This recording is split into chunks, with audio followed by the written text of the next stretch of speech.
Hello, everybody, and welcome to Roll20 Presents a bunch of words, but the most important ones, Descent into Avernus. Hello, welcome. It's a new episode. We're going to play Dungeons & Dragons, but before we do, we're going to hang out and bullshit for a while. So, sit down and shut up. It's time for bullshit. Not you. You have to, don't make that face, Soren. You have to talk. You're the one that has to do the talking.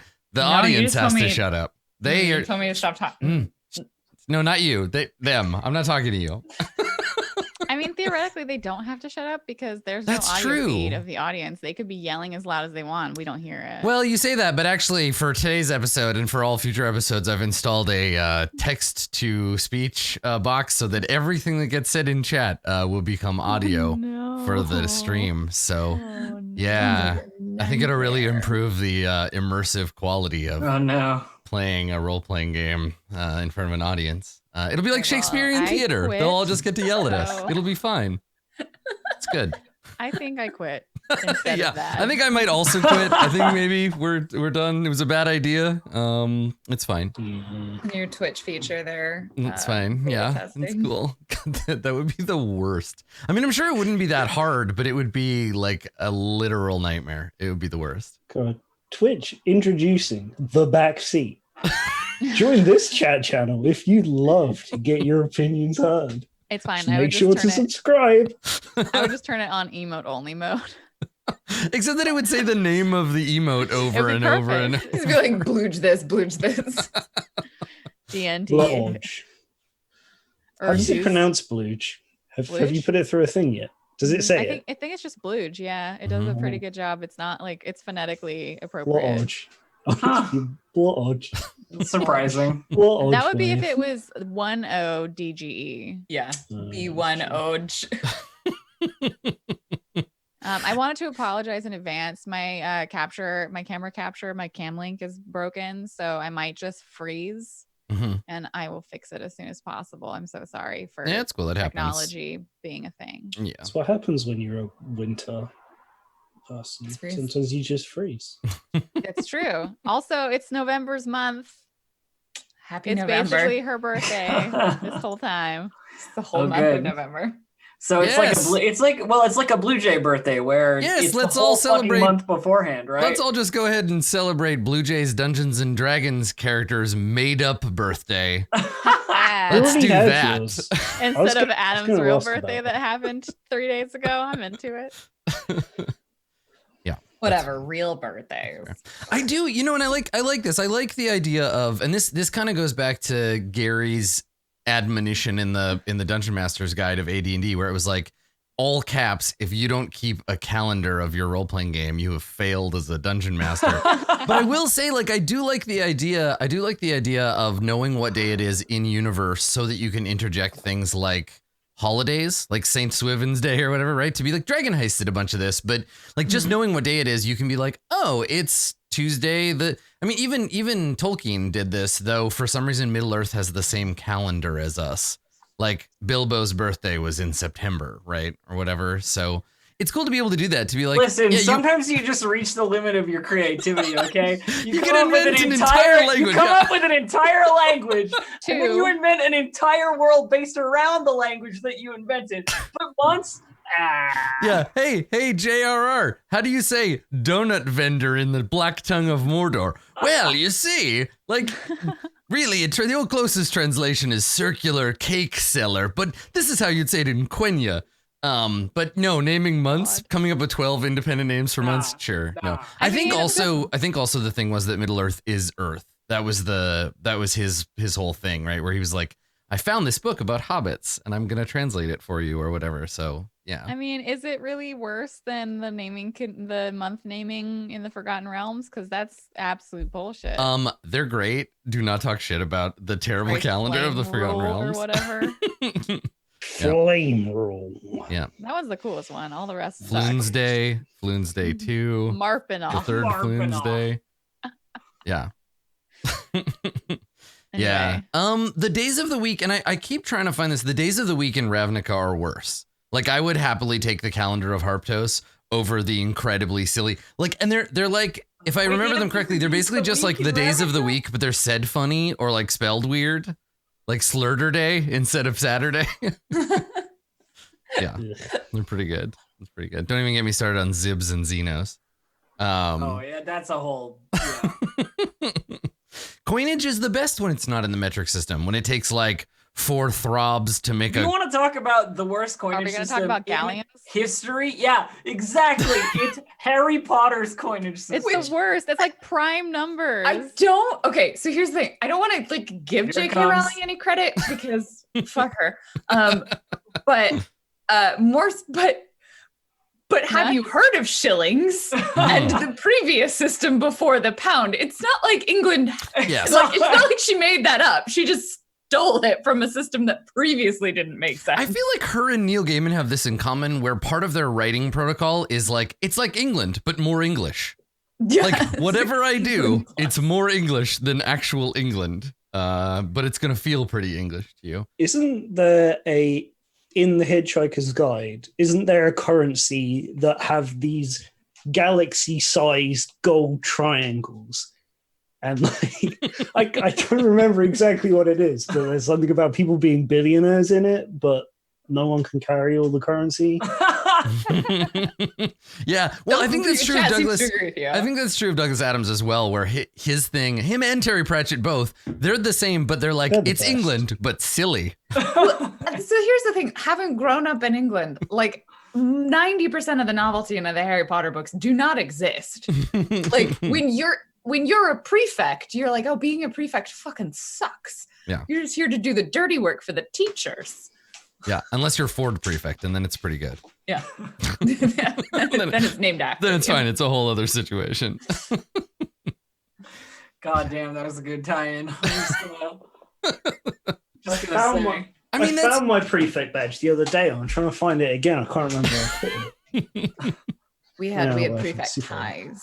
And I then just, we I had think this is a prefect thing, and the reason why this always comes up, right, where we always talk about like what day of the week is it and what month is it and stuff in role-playing games, is that coming up with a calendar for your world is actually like kind of a cool part of world building and is more important than, like, to me, I think a calendar or like seasons or cultural like events and stuff, language, those kinds of things are way more important to a fantasy setting than like, how does the magic work? I am the exact opposite. Really? No, I don't I love give that a fucking stuff. flying crap about your calendar. Oh, I no. care about all the other stuff. It depends on whether it's, I think it depends on whether it's a campaign setting or whether it's fiction. If it's a setting, that's all I care about, is the minute detail of everyone's day-to-day life. Like, what is it like to be a person in this setting? If it's a novel, I'm less interested. Like, George R.R. Martin can get the hell out of here with his, like, I'm going to spend 45 pages describing a tart to you. Like, I'm not If I'm I not need here to for know that. what time of year it is so that I know what temperature it is, and you say January, I know where we're at. You know what I mean? Like, Sure. Yeah. that's great. I love that. Don't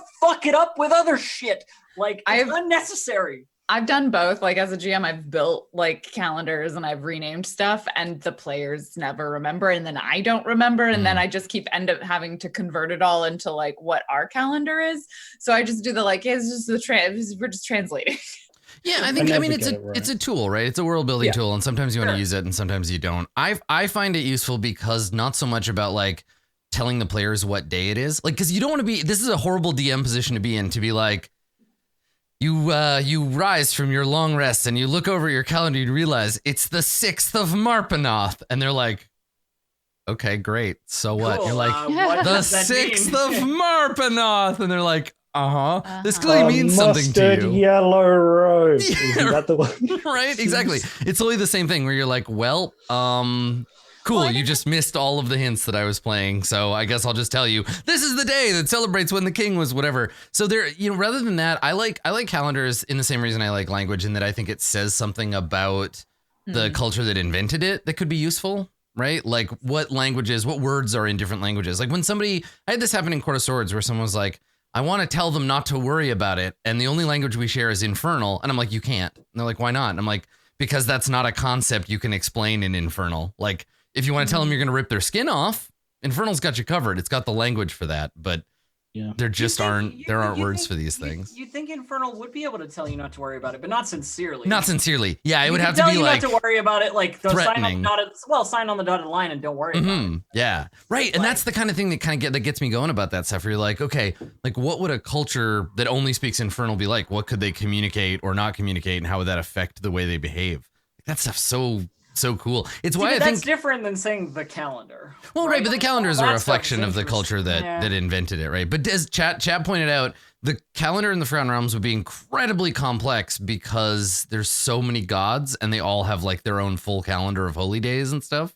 Oh man. Which is like the thing for me with tracking time in like a days of the week sort of way is like if you have a character when we were doing Tomb of Annihilation and we had the hex crawl, but just keeping track of time in that way, I find that very interesting because like the idea of things being like scarcity, tracking scarcity. If you have like in Vampire the Masquerade, when like every morning when you wake up, you have to make a check to see if you're like hungry, and how that kind of, if you're only playing like, oh, I don't know, like it's been like a week, do one of these things, like you're not really accurately keeping track of how like bloodthirsty these creatures are if you're not actually having time pass, right? Yeah. But it sucks when you do it in D&D. I hate it then. I hate long rests. I hate 24-hour days. Yeah. But when it's in this other game that I get to control it, then I like it. I mean, it's a good point, right? Time passing has to mean something. And I think that like if your players are interested and invested in like the calendar being a thing, in Swansong, we kept track of the exact date because ship payments were due on the 1st of every month. And if they didn't have the money to make the payment, I had to know what day it was to be like, you're 13 days in arrears on your ship payment. That's going to change the flow of the game. Mm-hmm. Yeah, calendar systems. It's like a tiny little thing that you don't often think about when you're putting together your D&D game. But occasionally I find it very, very useful, very interesting, whether it's Marpnoth or September accordingly. Yeah. Oh, speaking of things that you do in November, though, good luck to everyone doing National Novel Writing Month. I thought about doing it, and now it's the 4th, and I'm not doing it. Is what I decided. Good decision. Yeah, that's a good call. How does it work? It's like what, 2,000? You're supposed to write 2,000 words a day? I think it's like 1,667 words a day. Yeah. Right. Okay. Which you were doing last month, if I remember correctly. Yeah, I could do that. I could easily do that. Yeah. It's fun. I did it once, I think 6 years ago. I tried it and I actually like committed to it, and I got to like 30,000 words. So I was pretty proud of that. I still have it printed out in my closet. Like a stack like this. Well, the idea is that you do it and you just write. You don't like try to edit or adjust or do anything with it. You just make it and you're like, there we go. Okay. Yeah. I feel like that wouldn't be that hard. I feel like just generating words. I mean, but you don't really like spewing my garbage onto a page. Well, because that's what it is, right? And then you go back and then you actually turn it into something, right? Like if it's the garbage generator and then you try to make it something good. The part for me that like stalls me is the part in the beginning where it's like, what do you write about? And I'm like, and then I just never do it. Mm-hmm. Or if you're Stephen King, you just do that and then no one ever looks at it and you just make it into a book and people buy it. So it's fine. You don't even, if you're a famous enough writer, you don't even need a second draft. You just put it in an envelope and mail it to your publisher and they'll be like, thanks, buddy. Check's on the way. That's what we all want. Yep. Yeah. Great. That's what I've heard. I heard writing's really easy. And then HBO sends you $10 million and they turn your book into a show. You don't even have to finish your book series. You can just sell it. Yeah. I didn't realize that there are still two more Game of Thrones Song of Ice and Fire books that are supposed to come out. My prediction, George Martin will be dead before we get those books. Did you hear that thing about how there was a whole rigmarole on Twitter about how the screenwriters or something of HBO had like zero experience before they got hired to do Game of Thrones, and they were just like totally open about how they were like, yeah, we had no idea what we were doing. They just hired us and gave us all this money, and that was cool. And then like every woman in the universe was like, wow, wouldn't that be great? Gee. I think I think the thing is, and this is the way I have seen fantasy like writing going, is that there is like a secondary fantasy like industry, fantasy author industry of authors who are there to pick up the ball when the main author drops it due to being dead. Right, like this is like this is the Dune, like what's his name? Like the child's obligation. Yeah. I mean, multiple people's children have finished. Sanderson, Brandon Sanderson. He's that guy. He's like, are you gonna die? Are you gonna die of something? You got an unfinished fantasy series? I am on it. I will write. Got it. I will write the last 2 books of whatever series you want. Are you Robert Jordan? On it. Are you Frank Herbert? On it. No problem. That's pretty good. It's a pretty good gig if you can get it, right? Just get ready to like jump in there. It's turning your fanfic into real fic. Yeah, right. Well, that's the thing is, awesome. it's like he's a good writer too. So it's like, yeah, it's interesting, and I think that's kind of a thing where like you turn the book over to somebody else and like, what if they do a better job? What if you're like, well, Brandon Sanderson, doesn't matter. They're dead. Yeah, that's right. You just go to their grave and you're like, thanks for all the money, corpse. Oh man, that's really good. Yeah.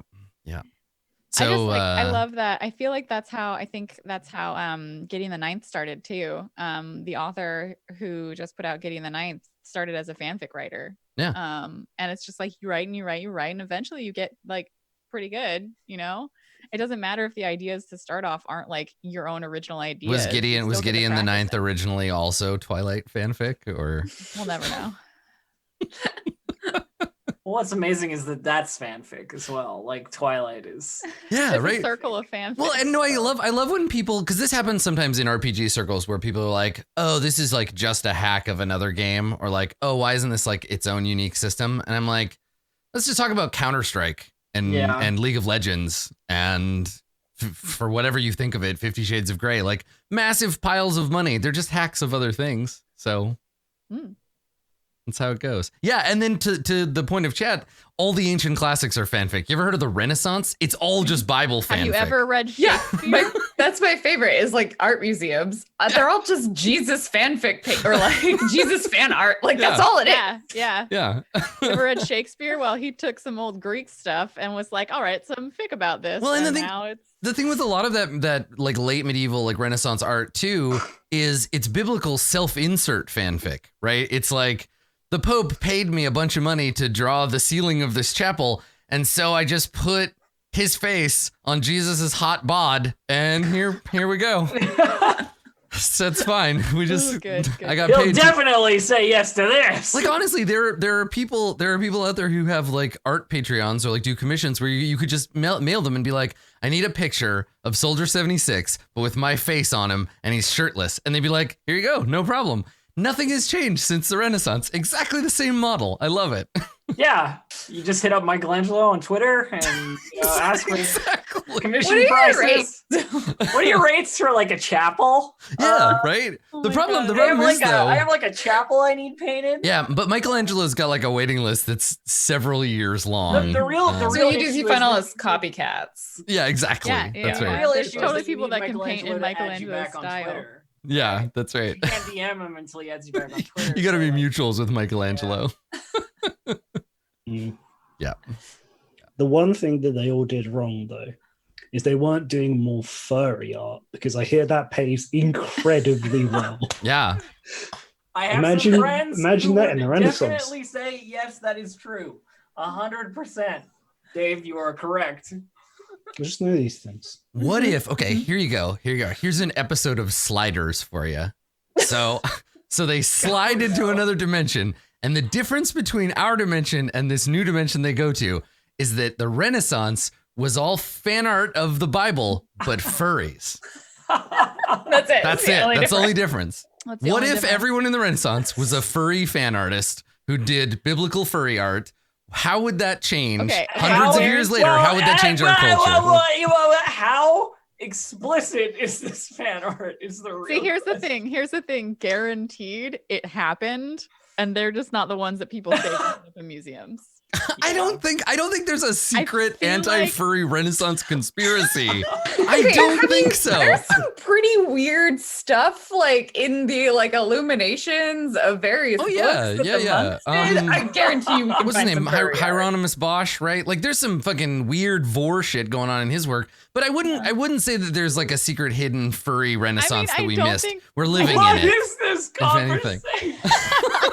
But we know that there is definitely like tentacle porn, like hentai. Yeah. That so like. Well, okay, hold on. So you're shifting the premise slightly. Okay, so wait. this alternate universe is that everyone is like a massive furry, and as a result, culture has shifted. Like I was thinking specifically Catholicism, but yes, if we just apply across the board that there was this like massive upswell in early Renaissance, late classical furry art.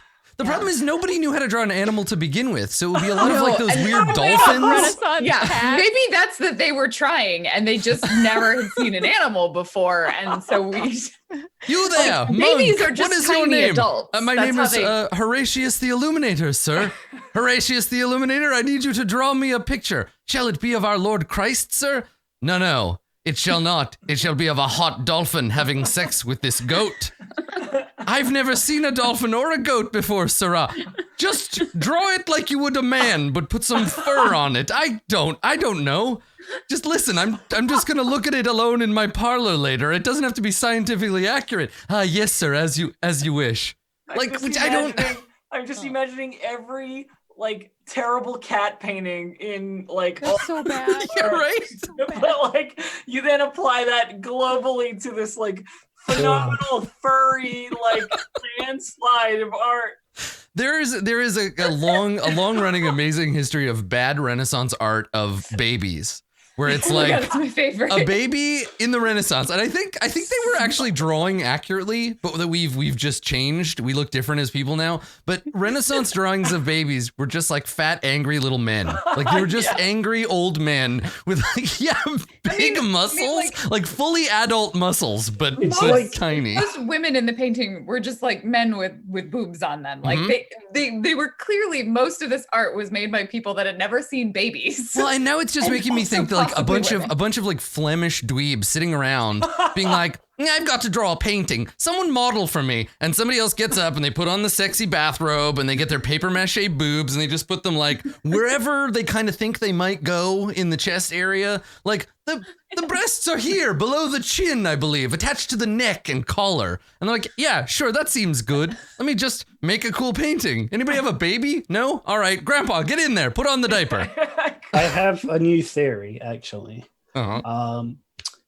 That the idea that we're all in the Matrix, part of like a representation of like a digital recreation of another world, and everything did look like that in the past. Now drawing accurately because it was running on worse hardware. Oh, I see. It's So like in the same way that we see video games in the past 30 Mhm, years, they just were working on a larger scale project and Everyone learning was to do just trying 3D polygons. modeling over the past like So we just have a different 10,000 art years. director for this patch.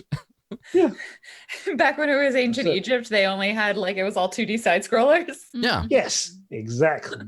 I mean, this is a That long makes it's a sense. long-standing tradition in human culture, this idea of if we can imagine it but not do it, we will make dirty drawings to help us better imagine the thing we can't do.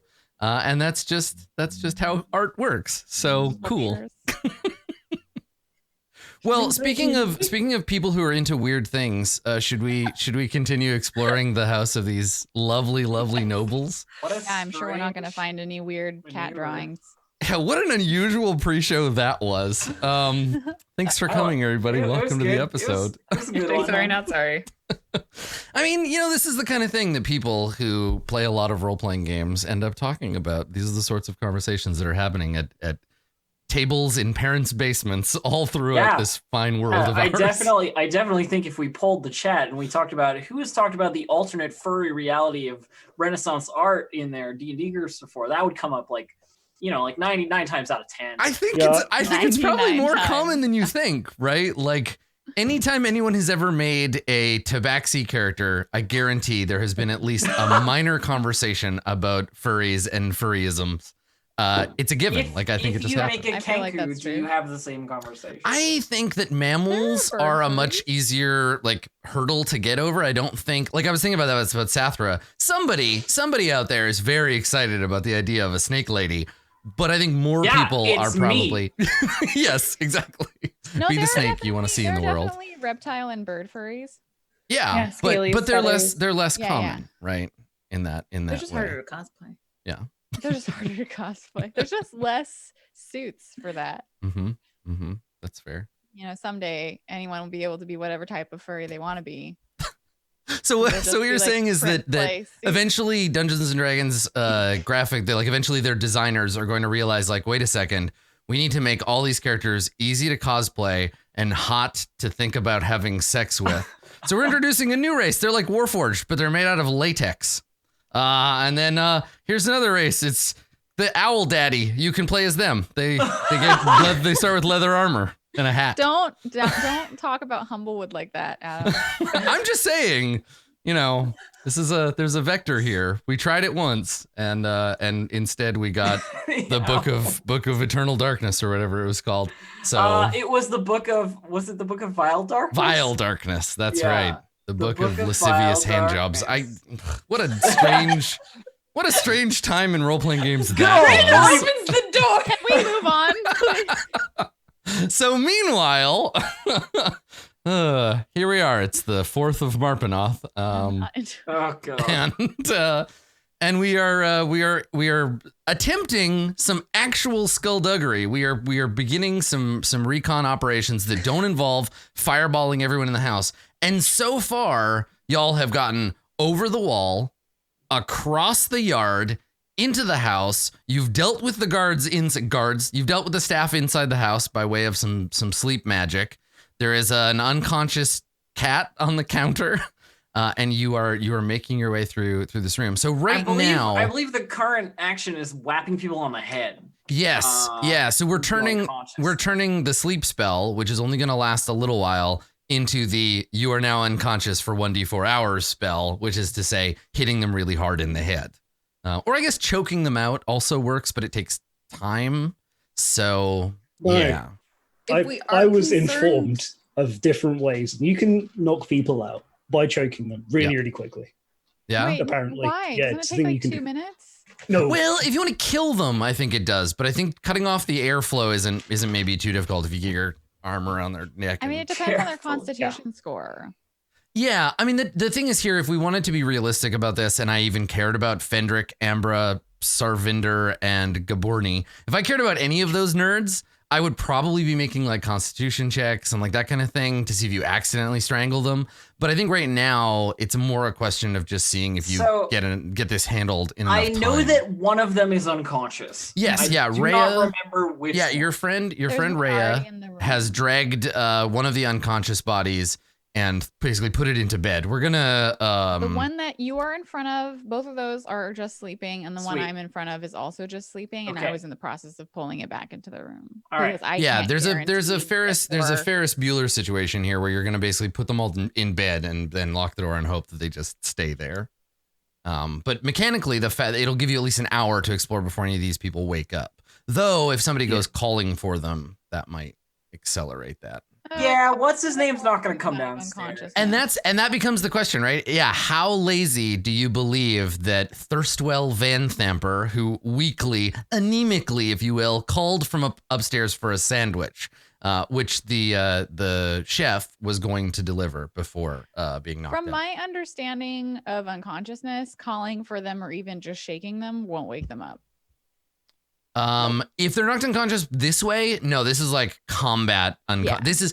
This is the kind of unconsciousness that is very dangerous for you to be. Like you're getting hit in the head hard enough to tap your brain against your skull and knock you out. It's not good for your brain.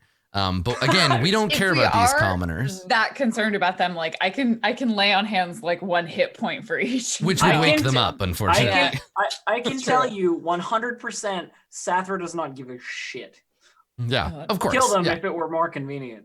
Yeah, actually, it's the whole game derails into another thing where you're forced to go to their funeral, and it's very sad and like, yeah, it's this whole tragic nightmare. Someone puts a digs a tunnel into a. All right, so Sorry. make your. I guess we'll begin here with. I think we were doing basically like the group going all in an order, and I was checking with the guards to see if they noticed anything. But I think at this point, like, unless you make noise, we're just tracking the sleep spell and Yeah. to see if Thirstwell comes downstairs. So Sathra. You are the other thing that's worth doing here is that if you can't deal enough damage to knock them out, you might wake them up by hitting them. 100%. I will always deal. Which is why assuming they're all commoners. Yes. Assuming they're all commoners. Yeah, you're assuming how many hit points they have. If any of them were in disguise or shapeshifted or something, that's true. If they're like a doppelganger or whatever. Yeah, But they I might also have more don't hit think points. sleep would knock them out if they were. Yeah, we'll see. We'll see. All right. So you're gonna open the door, Bryn. I'm gonna have everybody. Let's just have everybody go kind of on the Sathra's turn in the order, just to kind of keep track of how many turns have passed. So let's pop that door open for you. There you go. Okay, so Bryn, you can see beyond the door there are stairs, stairs that go down. In fact, yeah. We wanted to go into the basement. That Yeah, works. a You wanna go brick-walled down. staircase. It also contains, sitting in the corner, a barrel of some kind. It's like And- a weight heist round Okay, barrel. these two here are windows, right? Yes. that wall? Yeah. Okay. Yeah. With- And with the like I blinds. said before, all of the windows in here, except these ones, all the windows you've seen so far, which I guess were just the two in the other room that Sathra is near, have curtains over them. These ones have shutters. The shutters are closed, but there's no curtain hanging over them because it's right next to the But they're windows, so I'm not. Yeah, those are windows. Yeah. Okay. All right. So you open that door. You can see the stairs. And meanwhile, let's go through what everybody else is doing. So Sorovo, what are you doing? I, being a nerd, both in character and out of character, True. figure. Do I actually want to bother doing that? Because we could take the platter of food up and like knock on the door and leave it outside, because I bet that's the way that he prefers it. Like someone leaves and he Like a tray. He just creeps the door the and arm slides. comes out. Mm-hmm. We could do that, but we don't know necessarily which room he's in. So I offer that as an idea. What do you think? We could take his food upstairs. We did catch it. Good job on the catching, by the way. I was doing that. Right. I feel like that's asking for trouble. We don't know if there are more servants upstairs. We should just That's get good. this done as soon as possible and get into the basement. Sathra, I did find the stairs down. I kind of agree. Sathra, are you going to attack somebody and knock him out? Yeah, I bonk person to the south of my token. That is the maid. That is the young woman who is dusting the statue. I give him the old sword maneuver Okay, and roll damage. for 7 non-lethal All right. damage. She was unconscious before, and now she's unconscious potentially with brain damage. Yeah. Dindar loves brain damage. So yeah, you just thunk. Look, if they all live, I'm succeeding. in my- Yeah, right. Okay. All right, that's my move because I turn to look over the other one for the next turn. Yeah. I start to drag this one into the sleep room. Okay. Like- Rhea is coming back from the other room. Bryn will like. So head over hang there on, and Blue help Jay. with Let's see the how far dragon. you can get. So you start here, right? Yeah. So you need to go and pick this one up because this No, one's I've not got- I was asleep going- yet. I mean, I was asleep, mo- but This not. one's asleep but not I unconscious. For was just realist. still trying to move it out of the hallway. Like she can knock it out as easily in the other room. Yeah. Okay. That's fine. All right. So you want to move? You can move half your move, drag the body back there, and then if all you're doing is moving, you could drag it again. And like in the meantime, I would be like shh, like trying really hard. to be Slowly like- just dragging the boots along the floor. Okay. All right. So that's your turn. Sathra, you can move, but I assume you're not going to. Well, I gotta knock this other Yeah, you person gotta out. get them on. Okay. And then Sorovo, do you want to move any more or take any other actions? I will keep a lookout. How are the stairs here? Where would the best place to stand be to look if someone's coming down the Sorovo. stairs? Yeah. So these. With a cat. these stairs they go like this area. This is a banister, so you can see through it. So if you sit where you are right now, you can see all of the stairs except for maybe just like the top corner. What about the cat? The cat is sleeping in the kitchen, but it's still just a sleep spell, right? Yes. I'm not going to choke out a cat. I'm not going to hurt an animal like that, both in game and out of game. I look over. I'm like, don't worry, I got it. But yeah, You gotta do something. Just like, I don't know. Okay. Yeah, I'm keeping a lookout. Yeah, That's what I'm doing. Okay, all right. In case he does come down. So that one, Where is it? Rhea moved. So she was here. Okay, and then what else do you want to do, Bryn? Because you had the free part of your move to open the door. Do you want to do anything else? Lauren? You said there was a barrel, right? Yeah, just inside, like right.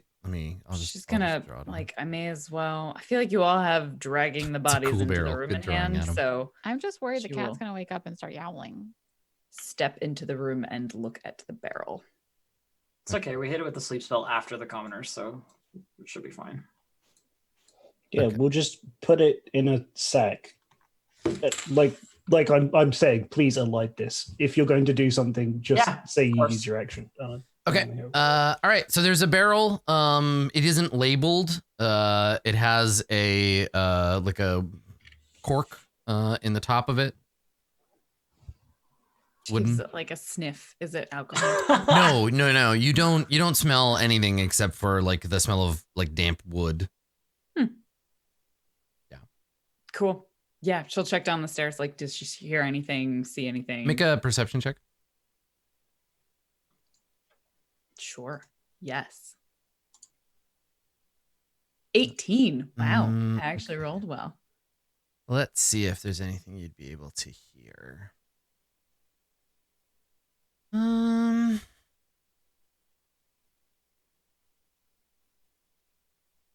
don't think so. Not from up here. You don't hear anything. Okay. Yep. Okay. All right.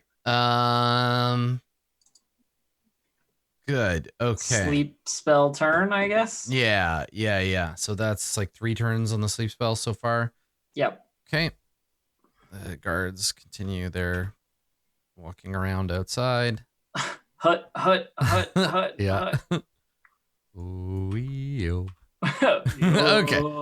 There you go. So they're all marching around outside. And now I always thought they were saying the word Oreo, and like I know they weren't, Delicious. but I still can't get that out of my head. Delicious.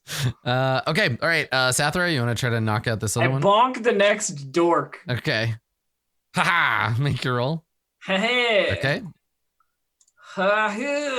Definitely unconscious. Yep. I could kill 3 commoners with that much damage. Okay. All right. So they're both knocked out. And then I leave them in this hallway and make my way towards my next target. Look at your victim target over that way, I guess. Okay. All right. Yeah. So you can move like right here if you want. Yeah. You got enough room. One more. Okay. All right. Good. So then Rhea will go 15 feet here, and then another 5 back, and then another 15 back, dragging this body. Everybody's like, hurry up, come on, go, get him in the room, move him around. Like all of this is happening quietly and like everybody's shifting around. It's good. This is a good scene. Okay. Bryn, what do you want to do with your turn? I'm not gonna go down the stairs without people, so she'll probably make her way back to help with body moving. Is there any out in the hallway that's still? Yeah, there's. I've got the last one. Yeah, Okay. the maid still needs to be thrown. I can in move there. it back 10 feet with the rest of my movement. Cool. So 1, 2. Oh, this is the maid? Yeah. I very carefully make sure that her skirts are tucked down. I will help. She has a big nasty bruise on the Someone. side of her head. I guess I can probably. Yeah, I'll just. Everybody else is being like relatively gentle. Sathra's like unconscious. I mean, it's your job to literally pistol whip these people. So D&D, everyone. yeah. Okay, yeah. So I'm just gonna use my turn to. Okay. All right, and then Sosrovo, you're still Keeping locked.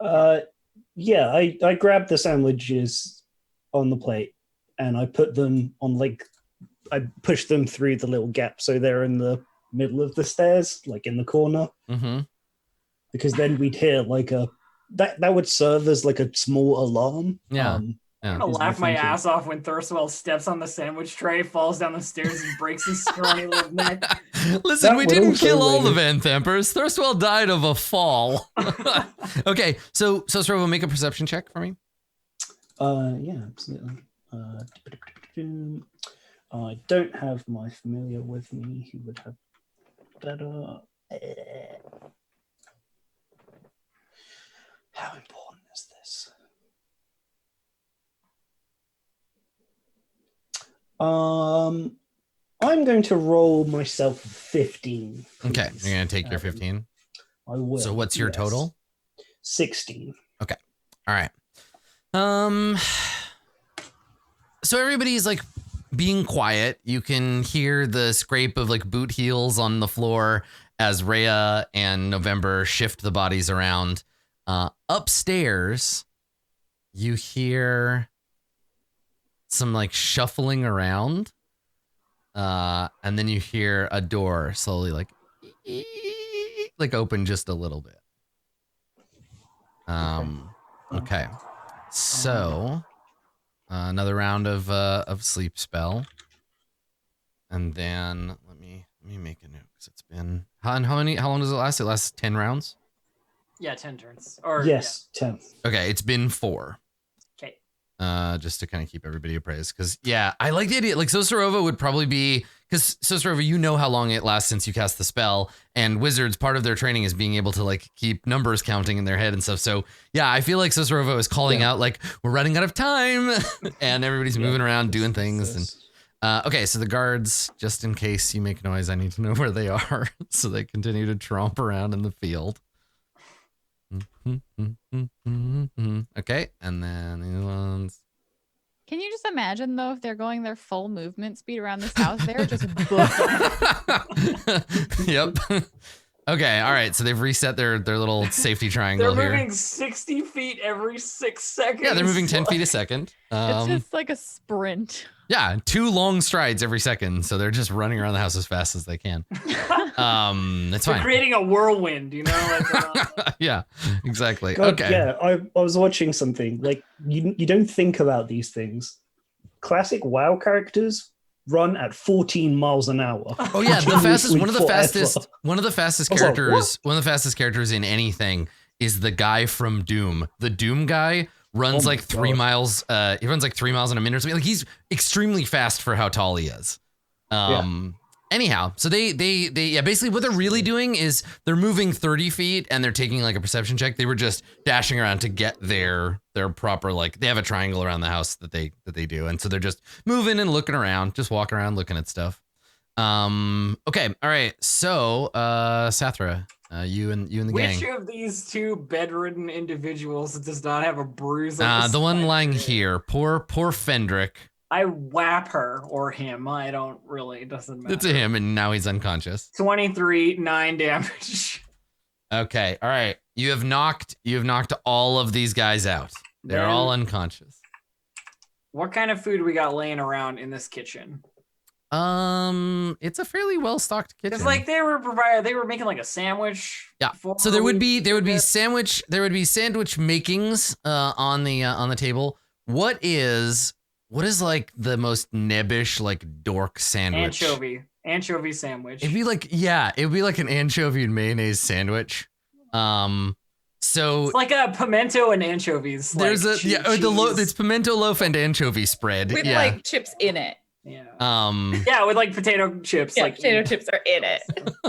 Because you want to get the crunch, you know. But I feel like the potato chips would hurt Thirstwell's like weak gums. So probably, just like, you know, because he's like the anemic dork of the family. It's Monster Munch. You put Monster Munch in. So that's probably the correct and northern thing to do. It's probably like an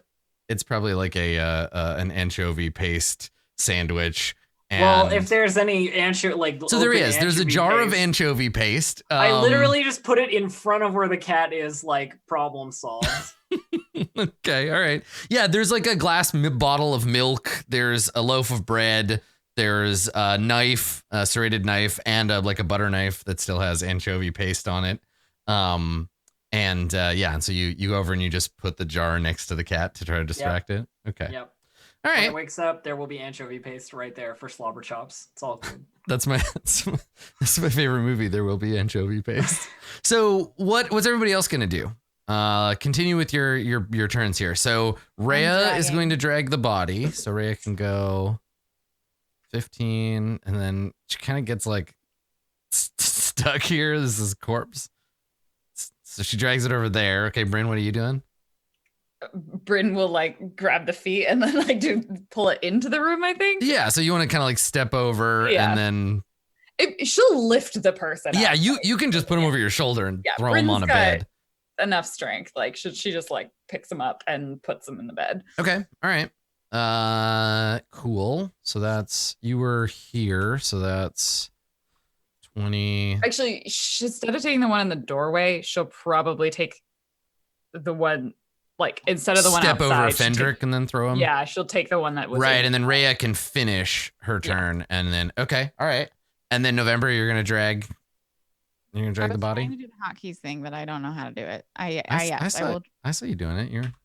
Oh, okay. Well, I'll get the body in here. This is, yeah, you can go. With my full movement. You can go 30 feet, yeah, which puts the body of Ambra body. They're people. They're alive still. The unconscious personage of Ambra right there. Okay. I say unconscious body. Stop giving them names. We don't care about them. All right. So that's, the sleep spell doesn't matter now because they're all unconscious. So we might as well, you throw the body on the body, you throw the person on there. What other precautions do you want to take? Is there anything else you want to do? They're all in the room, in their beds. Do you like pull the covers up over them? Do you tie them up and gag them and then pull the covers up? Like, what do you? Here's my question, Adam. Does the door have a door handle like on the outside? Can we, like, jam it from the outside? Yeah, I was literally gonna like, is there a heavy thing I can pull and like drag in front of like we just put a chair in the door handle. Yeah. So there's no chairs in the kitchen because it's a kitchen. There's little chairs, it looks like, in their little tiny room. Yes. So this room has stools around a table. Yeah. That'll still work. Okay. All right. So Sorovo, you hear from above, you hear a quiet voice go, "Hello? I asked for a sandwich. Did anybody hear me? I rang the bell."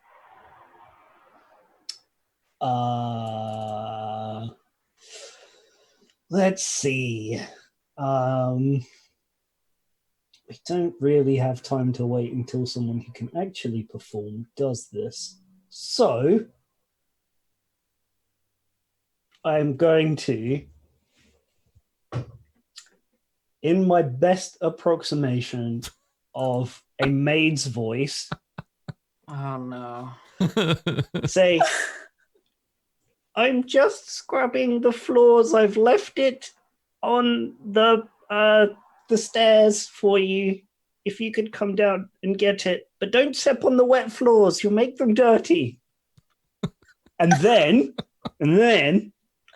so that he doesn't come downstairs and mess anything up, I am going to cast the spell Silent Image. And I am going to create, in these sort of squares here, a maid cleaning the floor and like rubbing the banister and stuff, so that he only comes down part way, but he doesn't want to like she'd be in the way if he tried to get into the rest of the house, and she's just like busily working and not watching him or reacting to him. Okay? All right. Okay. Is that clear? My plan? Yeah. Okay. He can get the sandwich. He can reach the sandwich, but he can't get any further. He can reach the sandwich. Okay. Yeah. So he you hear some muttering upstairs. Make a performance, or make a deception or a performance check, whichever. Let's see. You I'm should have saved equally- 15 for this. I probably should have saved it. Use but one I of the was- advantages. Oh yeah, we got advantage. All right, sick. I will absolutely use that on a deception check. They're both only +1. So. Okay. Oh my God. Here we go. God, fingers crossed. Hey! Not bad. Not bad. Not bad. Okay. Move around the corner so he can't see me when he looks down the stairs. He pokes his little head around. I'm basing all of his behaviors right now that I expect on like myself and what I would do in this situation. I'm like, oh, I don't want to bother like a cleaner, like God forbid. Yeah, actually, right. like Yeah. people in my house. For reference, we have 13 more inspiration as a group. Adam has one and Miffles has one. And then Bryn, you have 4 critical hits. Cool. Sweet. All right. Okay. So So that's you how it hear so Zrovo, you hear some more muttering, and then you hear in a slightly louder voice, you hear, "Oh dear. Well, I don't want to go downstairs. You go get my sandwich for me." And then you hear, "Sir, I've been instructed to guard the door." "Mm-mm. Well, there won't be any point guarding the door if I die of hunger, will there?" "My lord, why don't you have the butler bring it up to you?" But I want it now." And I'm going to roll persuade to see if Thirstwell can persuade this guard to go get him a sandwich. Let's see here. Oh, I've changed my mind. I'd never be that demanding. I hate it. You forgot about entitlement. Yeah. Let's see. Okay. All right. So you hear this like, "But I'm going to die of hunger."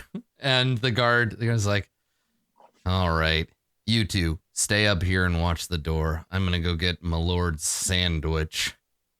And then you hear much heavier, like, and I think everyone in the kitchen too, because now you hear the guards moving. So you hear the slight rattling of armor, and you hear the like thunk, thunk, thunk, thunk of boots on the floor above you.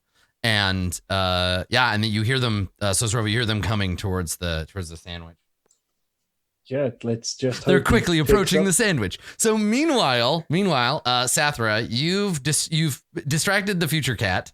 What do you want to do? You can hear these boots like thumping on the I floor. mean, I think I need to wait until the sandwich situation resolves itself, and then we may continue to the basement. But I don't want to I move over towards the basement door. I'm like kind of there already, so I'll just stay where I am. Okay. All right. And then what's everybody else doing? I think Bryn will leave the room after everyone's gone. She takes one of the chairs. Would this be like the sort of door we could jam the handle with a chair on the outside? So, or taking a if look- not, she'll just rip the handle off the inside. That's a good plan. Taking a look at this door, you see that there is indeed a lock, but it's on the outside of the door. Oh no. Not on the inside. The servants have no way to lock their room from the interior. But there is a lock on the outside that you could lock. That's really mean. She locks them in. You don't have the key, unfortunately, to lock the. This is the thing, right? Medieval locks aren't self-locking. You need to lock that with the key and then take the key out. Is anyone any good with lockpicks? Rules, so You could just break it. You could just shove a knife in there and try and. I saw a bend really cool old timey lock. Somebody was talking about this on Twitter, where to lock it, to unlock the door, you put your key in, you turn it, and then you have to push the key through the lock and take it out the other side. And it's a lock designed to force people to lock the door behind them because they can't get their key back otherwise. They use them on old timey apartment buildings so that if your neighbor forgets to lock the door, it doesn't endanger your apartment. Now they can't. They have to lock it and then push the key through to get it so that they can come back in later. Interesting. Yeah, it's cool. Hey, so yeah, they're in the thing here. There is a key that would ostensibly lock this, but you don't know where it is. Bryn. Yeah. Is there a handle on the inside? Yeah, there'd be a handle on both sides. Can you just break the handle off? The handle. Like, does the door latch? Is it like that sort of latching door? Would you have to like push something to unlatch it? I feel like I need to know more about how medieval doors work. My assumption would be that the door, like, I don't know how modern the idea of a twist handle that retracts the latch. Like, I don't know how modern that is. My assumption would be that there'd be something else to hold the door shut. But it might be built in. This is a noble's house, though. So yeah, maybe it holds itself shut if you push it closed. It's a pretty fancy house. What if they used magnets? Because otherwise I would imagine it might be like some sort of latch that you would like padlock. That's what a lot of like. Yeah, I think this is a punitive lock for sure. So you could I'm literally going to Google medieval locks. Yeah, you could close. I think you could close the door and put the lock into the loop. But would it be part of the door? Anyway, like, yeah, probably at the very least you can jam the door with the stool. Cool. When do people invent? We'll go with that. If it's like go with that one, yeah. Heavy. That the objective is make the door difficult to open from the inside. Whatever that seems like within her means, that is what she does. So like drag a heavy thing in front of the door. I think in this case it's jamming the stool because it opens out and you can jam it in there. Cool. It means somebody else, if they see it, it'll be like clear that they've been locked in there and they'll come over and knock it over or take it out if they want to. But yeah, Rhea hears the footsteps and strides out into the kitchen, drawing her sword. She looks at Sosorovo like, we're all like, and she turns to you and she's like, but someone is coming. I'm going to have to dispatch them if they see us. I like point toward the basement and I'm like, how about they just don't see us? She nods at you like, clever, and puts her sword away. And then she, the worst. Yeah. So where did she started here. So she went 15 of there. So she's going to go. Yeah. And I started here. So I've got. 5. Yeah. So she just comes in here and she's like, good idea. We'll go downstairs. Yeah. Okay. So that's where I can get to with my movement. I just go for the basement while the door is being locked. Mm-hmm. Okay. And then Bryn, you want to grab a stool, right? And jam it under the door. Yeah, I think so. I like they'll probably stay unconscious the whole time, but I assume none of these large tables move. No, they're like permanent like countertops rather than tables. Cool. Yeah, make a lot of noise as well. Yeah. No, so I figure. Okay, so you jam a stool under the door. Okay. And then Sosorovo, you're gonna wait. I'm going to maintain concentration on my spell. Okay. And hope it works and close this door behind me and move in to join the rest of them. So I don't have to see it to do anything. Here's what you hear when you come around the corner and close the door, right? So let me put another door in the way here so you can't see back in the other room. You hear the clattering of the plate as the guard takes the tumble down the stairs. Fuck! No. So this guard, so here's what you hear. You hear booted footsteps, like thump, thump, thump. Then it stops. Then you hear the rattle of, you hear the rattle of a fork and knife because you know that Thirstwell Vanthamper eats his sandwiches with a knife and fork. So you hear the rattle of that, and then you hear like a, oh God, Thirstwell. And then there's a pause, and the guard doesn't immediately turn around and go upstairs. You hear instead, well, hey there, sweetheart. It's like a long pause. He's like, oh, come on. What are you, too good to have a conversation with me? You're not so busy with those floors. I made the silent image make sure she had her AirPods in. So she has That's not going to dissuade him. He's a man. Oh, So yeah, there's this like pause, and she doesn't say anything, right? She's just like. I can move it. Not if you can't see it. You can't, right? Like you can move it around, but you don't see where it's moving to. So she might clip through a wall or. That's okay. It's okay. Thirstwell will solve this for us, I think. He's impatient enough that he might solve it. I don't know. No, I definitely do not need line of sight. It is not. Well, specified. so here's the thing. If you create an image of a creature and move it, you can alter the image so it appears to be walking. But if you're not looking at it, chances are pretty good she's going to clip through a wall or a banister. I don't want her to move. I just want her to stand up, turn to him. Yeah.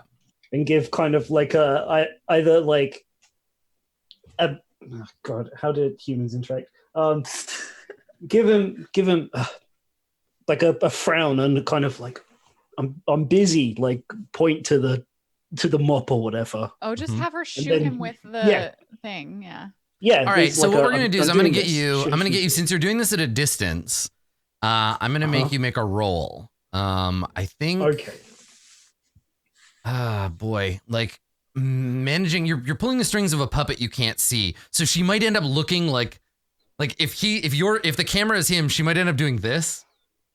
Yeah. Like at a wall. No, that's totally. I think it's just manipulating your own spell. So let's call it an Arcana check. Okay. Let's roll that.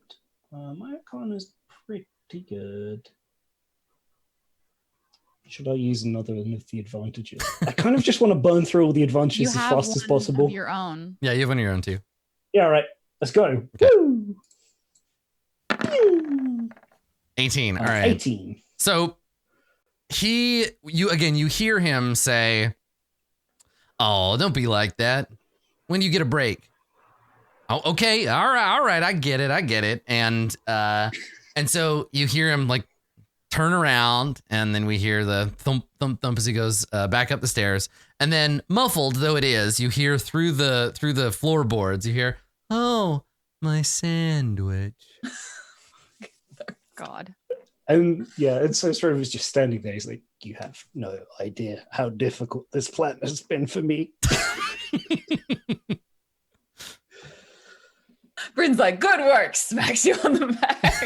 Do you guys remember when we were talking about which Van Thamper we'd be? And I said Thirstwell. I'd still agree with that 100%. My Doritos. Yeah, he's got a lot of very important Fortnite games he needs to win. Okay, he needs his energy. So you're gonna all kind of pile into this room. Is that the plan? We're going. Yeah, I think we're going downstairs. All right, everybody get in here, and I will through the magic of virtual tabletop, I'll teleport you to the basement. I'm imagining Nulf is just like outside in some alley, wagging his tail and like snapping at flies. It's wonderful. All right. Very safe distance. Did everybody get into this room before I closed the door? Yeah, you did. Okay. All right. Come with me here and you'll see. All right, I gotta go to another map. So let's take a look at the best part of every noble mansion, the part underneath it. The basement part. Yeah. All right. So who is leading the way down these stairs? Give me an order. Was it Sothra who was in here first? You didn't move your token. It doesn't matter to me. It's whoever goes down the stairs first. Sure, it's me. Why not? It was either you or me and Rhea. Sathra and Bryn are gonna go. Like Bryn would definitely be either first or second. Yeah, the two of us are first or second, and it's not really super important. Okay, all right. I'll put you all at the bottom of the stairs, but some of you are still upstairs when this happens. So you begin to descend the stairs, and before I move you over to this other map, I gotta see if there's anything that you see as you come in. Box text. No. I want to see if there's anything in the thing that would be like a surprise to you as soon as you come in, but I don't think so. Okay. Let me read the description and then I'll bring you over. 4 stone pillars. Really awkward. Yeah, go ahead. Can I have my cat with us as well, please? Because I can just pop him back under my hat now. I'm not invisible. Of course. Where did we leave your cat? Up in the top right. I'll put him on my square. Oh, I got it. Okay, cool. Sorry, Yeah. just Okay. stuff. Yeah, it's important to know where it is. Okay, all right. So as you come into the basement, let me get my box text again. I'll read it for you. You see, here you go. All right, here we go. 4 stone pillars brace the 10-foot-high vaulted ceiling of this dry cellar, the walls of which are lined by a dozen barrels on wooden braces. Half the barrels have brass spigots tapped into them. The room also contains 2 stacks of wooden crates, one in the middle of the room and another by the south wall. There is a door on the west wall and on the east wall of this room. So let me bring you downstairs. There we go. There you are, friends. You should be able to see yourselves right down here. Yeah, I can now. All right. So you come down into the room, dimly lit by your dark vision, and that's what you see. There are doors here and here. Oh, I turned to Sosorovo. Did it look like this? Your vision, the memory. From what you were saying, I don't think anything, like the details of anything, were distinct enough to make out the specific basement.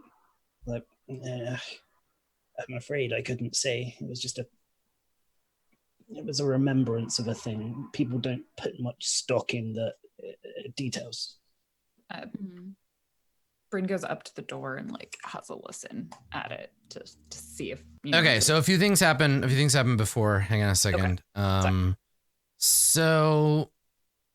Oh, sorry. Yeah, it's okay. Just it's important because of your familiar. So y'all come in and start kind of like looking around the room.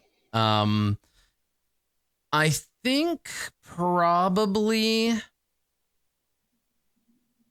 the only person who will get to act on this first initiative order is Sosorovo, because Sosorovo, as you come down the stairs, your cat immediately begins like meowing angrily and hissing.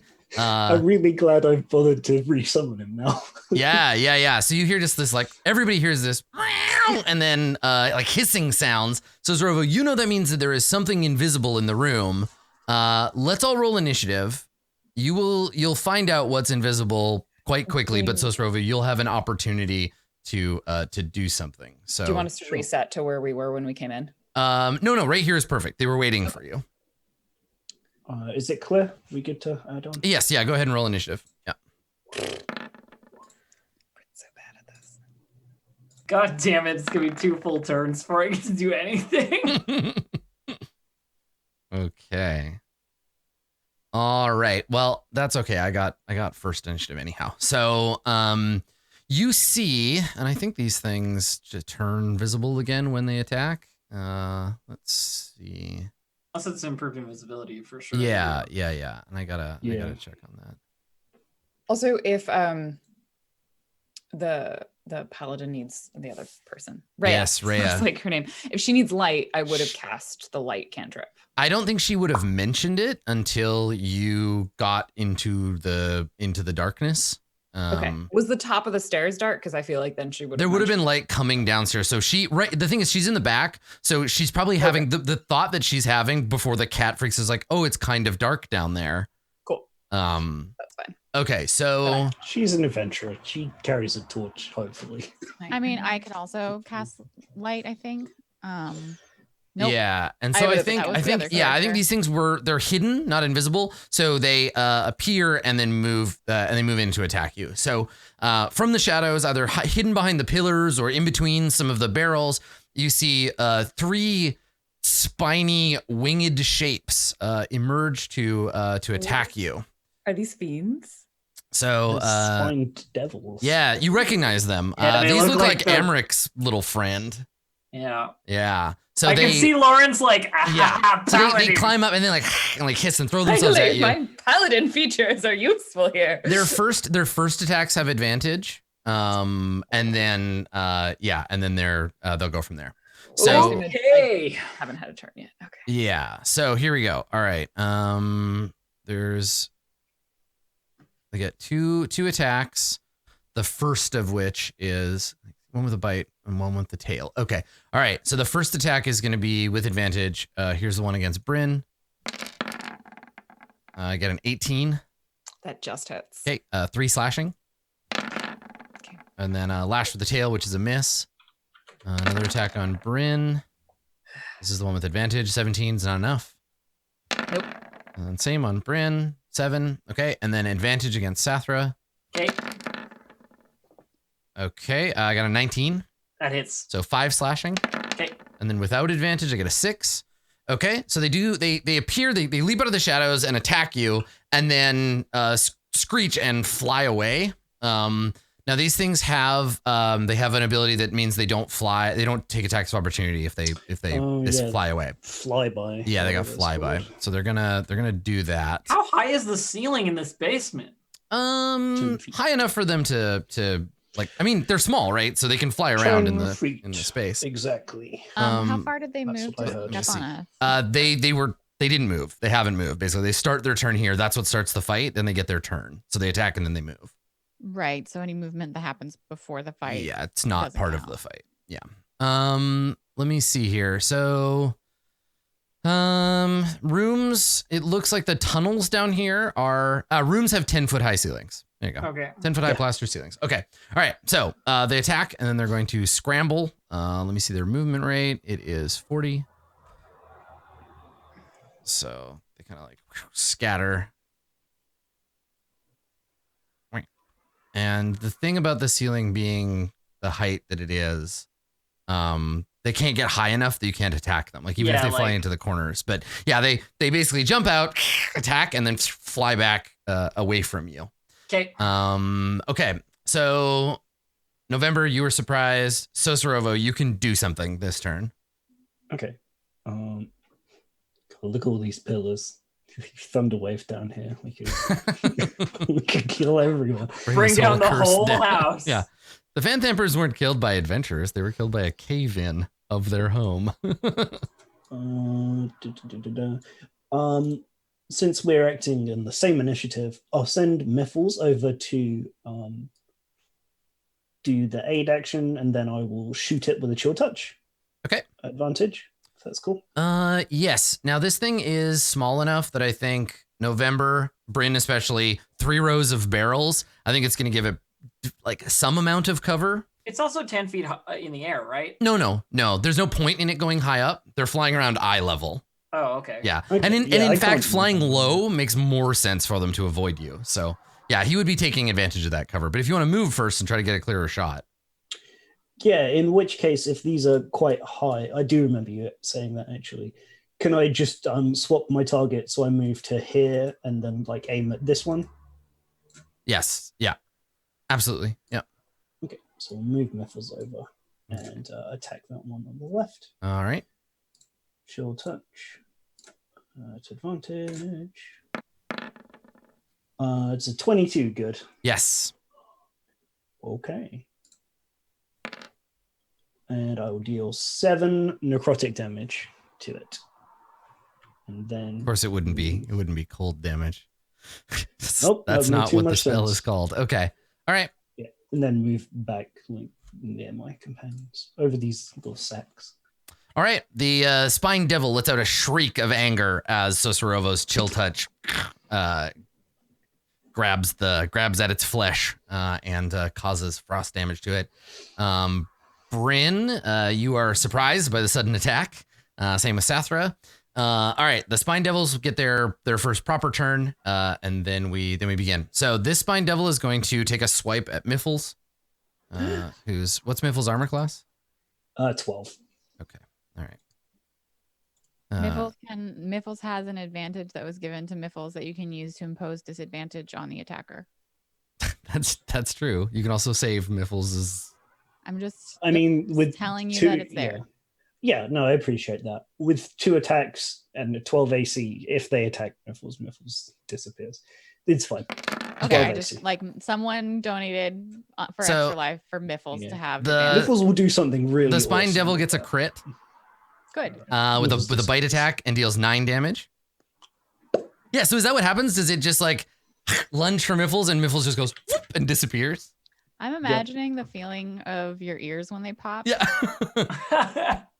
Okay. Yeah. Okay. So since it is Sosrovo is familiar, and because I don't like the idea of it taking damage, but I've said that like it's fine. It's a familiar. It can. Yeah. I think it retains enough like prescience into the future that it knows when it's about to be like disappeared, so it just pops I like back the out of idea. Yeah, I existence. like the idea that Miffles exists simultaneously both now and 5 seconds from now. And so it isn't even that that Miffles gets hit. It's that the devil opens its mouth to go and bite him, and Miffles is like, "Nope, I'm out," whoop, and disappears.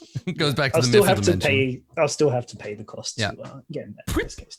Okay, so Miffles vanishes, and the spine devil, since it can only make 2 melee attacks or 2 missile attacks, it can't do 1 and 1. It just kind of looks at the empty space. Like, where did that cat go? I was gonna eat that cat.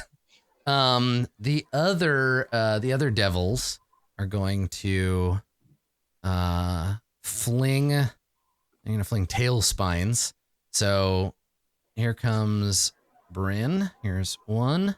Do the barrels provide Bryn with cover as well? Yeah, I think so. I mean, if the devil's getting covered. Well, the devil's small, but yeah. Bryn is a giant woman. I got a 22. Yeah, I mean they're up to your thighs anyway, so yeah, I think that'll do it even with the bonus. So you take 3 piercing and 6 fire. Ugh. So it snaps its tail at you, and this spike flies out. The first one bounces off your armor. The second one digs in, and then boom, bursts into flame. Kind of like getting hit with a firework. So there's like fire bursting off of it. It's Could a be needler necrotic, gun. no? It's a needler gun, yeah. Halo. Yeah. So yeah, it hits you and then bursts into flame. And then Sathra, 2 for you. Yep. Is the first one. Hang on, I gotta make sure it's gonna. So it moves up a little bit, fires, and then moves back, so it fires within normal range. Misses on the first one. Second one is a 13, also a miss. So Also miss. I imagine you just cut them out of the air as they go flying towards you. Just samurai style. Yeah. And you look Oh, super cool while you're doing it. Okay, all right. I gotta roll. Hold on, I gotta roll initiative for Rhea. I keep wanting to call her Kaya. So she got a 13. So I think she shouts after this last batch of attacks. She's like, I guess she says it to you, Sosrovo. She's like, I haven't a torch. It's too dark to see. And I'm sorry. And she like draws her sword.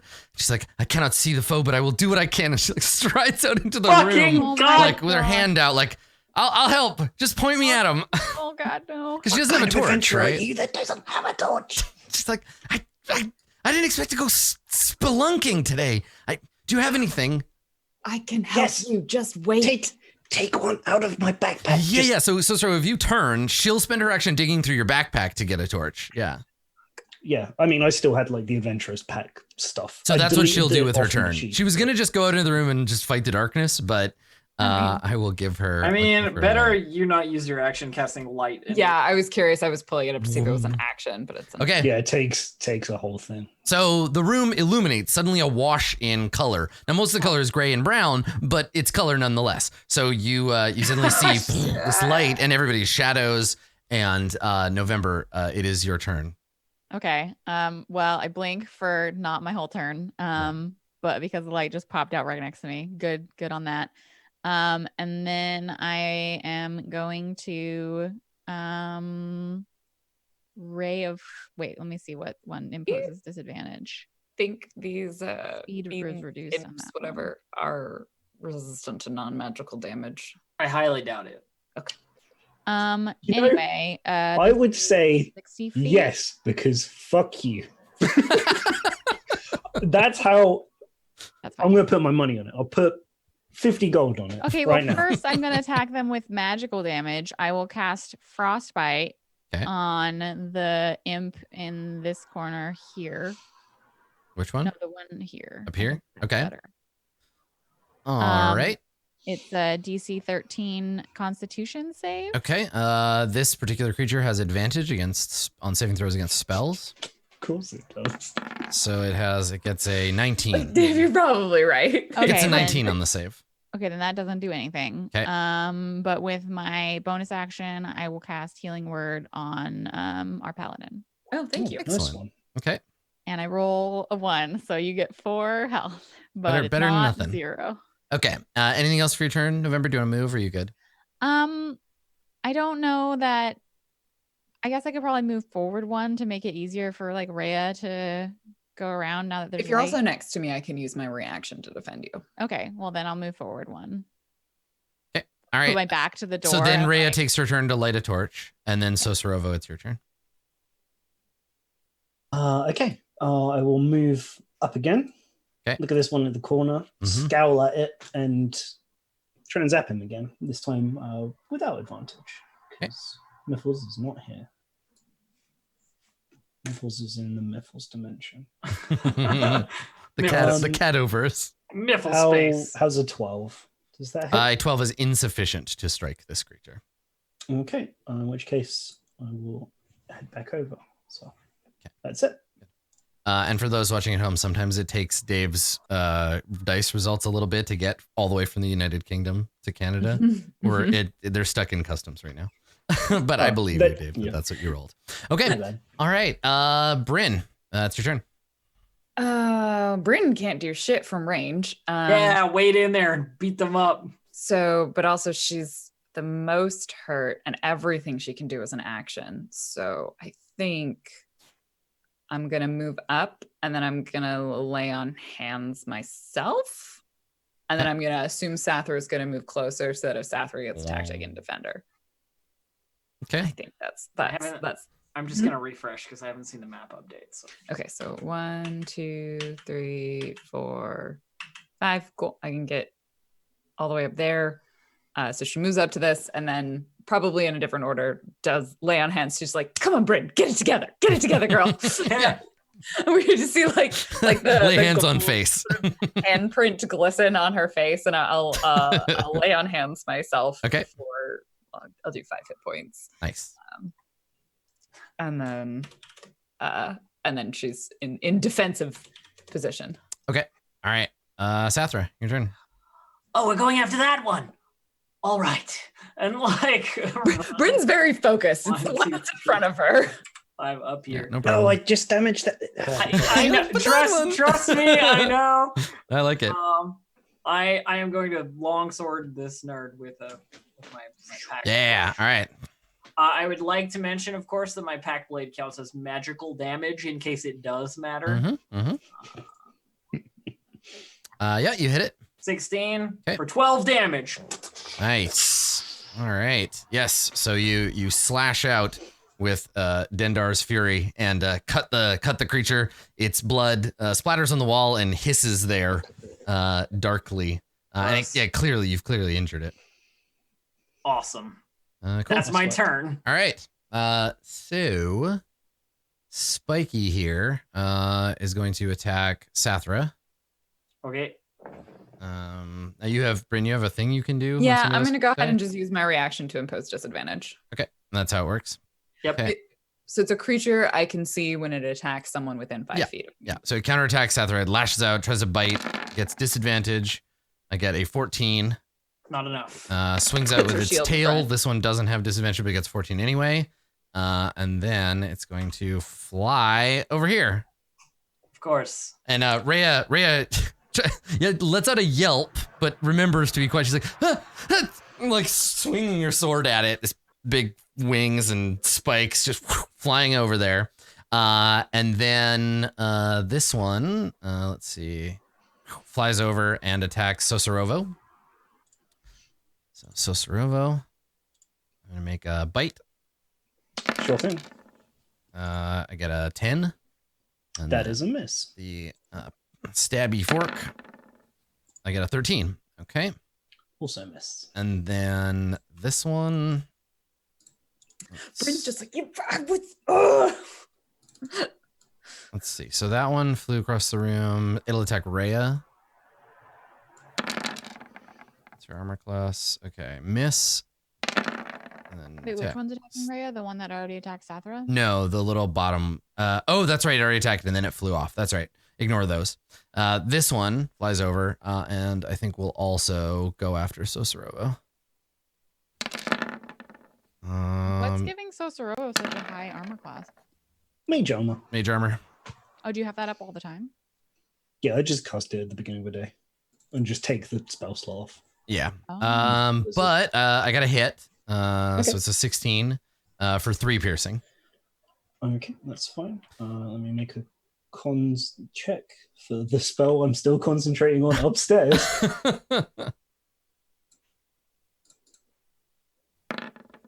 The maid is still there. Perfect. She flickers slightly and skips some frames, but she's all right. Okay. It was 3 damage, you said, yeah? It was, yes. Okay, November, your turn. There are scary imp creatures.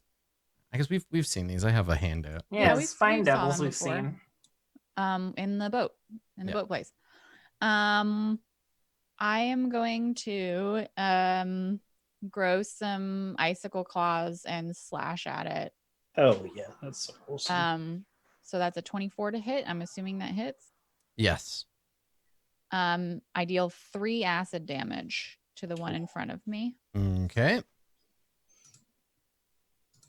Cool. And I'm probably gonna stay here. I don't think I want to use another spell. Yeah, I'm just gonna hang out and like be like, stop, no. Okay, sure. That's my turn. All right. Rhea will take a swing. And she's got one-handed longsword now. And she gets one swing at the one in front of her. These Outrider swords better be silvered, otherwise they are the most trash devil hunters. She got a 15. So she hits. And she deals 5 damage. Okay. Seeing her sword, is it silver? No, it's just a sword. It's just a longsword. Okay, I'm still trying to work out if they have damage resistance or not. Yeah, so she slashes at it, and you hear her like snarling and grunting. It is your turn, so Sorovo. What would you like to do? God, not having a melee damage cantrip, it's hurting my soul. But I was like, I'll take 2 flavor ones. Guys, Yeah. I think my best bet in melee is isn't my dagger? No, surely it isn't. But yeah, no, it is. I'll try and. No, it isn't. I still think they have damage resistance. I will cast Chill Touch at disadvantage. Okay.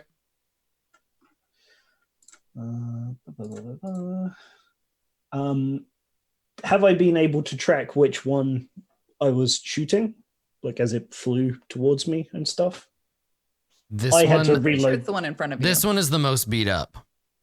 Okay, But that's not the one you were attacking. That's this one. all right. I'll take the one that's most beat up. Sorry, Okay. while you were moving things around, I was reloading the page. Yeah, it's okay. I just put all the demons under cups and just slid them around. Yeah, I guess a 9's gonna miss. It is as well. a miss, yep. Okay, and I will also stay there and like wave my magic. All right, Bryn. The thing you ran over here to fight flew across the room. She exasperatedly sighs and then Oh, it's like the presidential fitness test, but for paladins. You just chase an imp back and forth across the gymnasium. She goes back. Now she can also protect November, and pulls out her axe with one hand and smacks at this spiny devil right in front of her. We'll find out if it does or does not. She's a witch. Get an axe. If you smite, it'll do damage. 14. Yeah, that's a hit. Oh, nice. Okay. For 6 slashing damage. Okay. Does it appear to hurt it?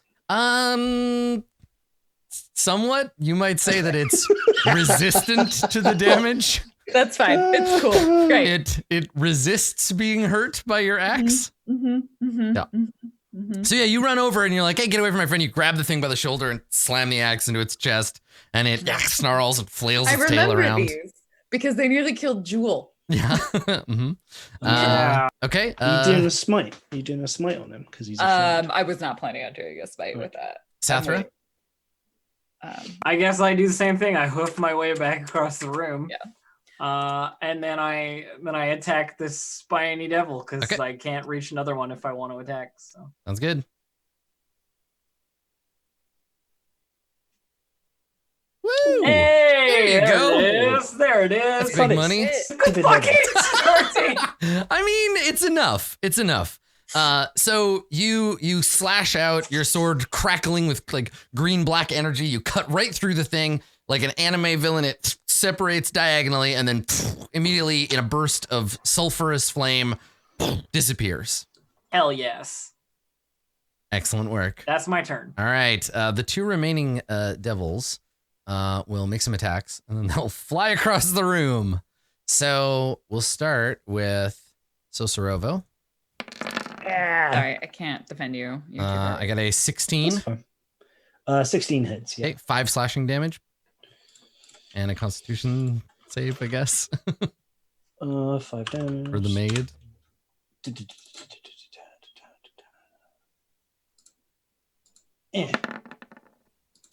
Yep. Okay. Still up. And then a stab with the pitchfork for another 2 damage.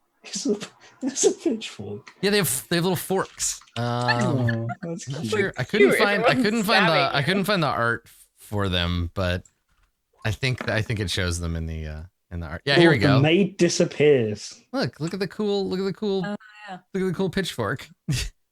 Stab. Okay.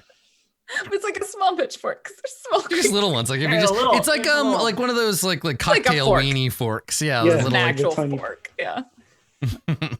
Okay. All right. So that's the first one, and then it moves. So it's gonna fly Don't fucking over there. No. Flies past you. And then this one, Ugh. I think probably it's gonna fly. Here we go. It'll fly 20 feet over here. And as it moves, it's gonna whip 2 of its spikes at Sosorovo.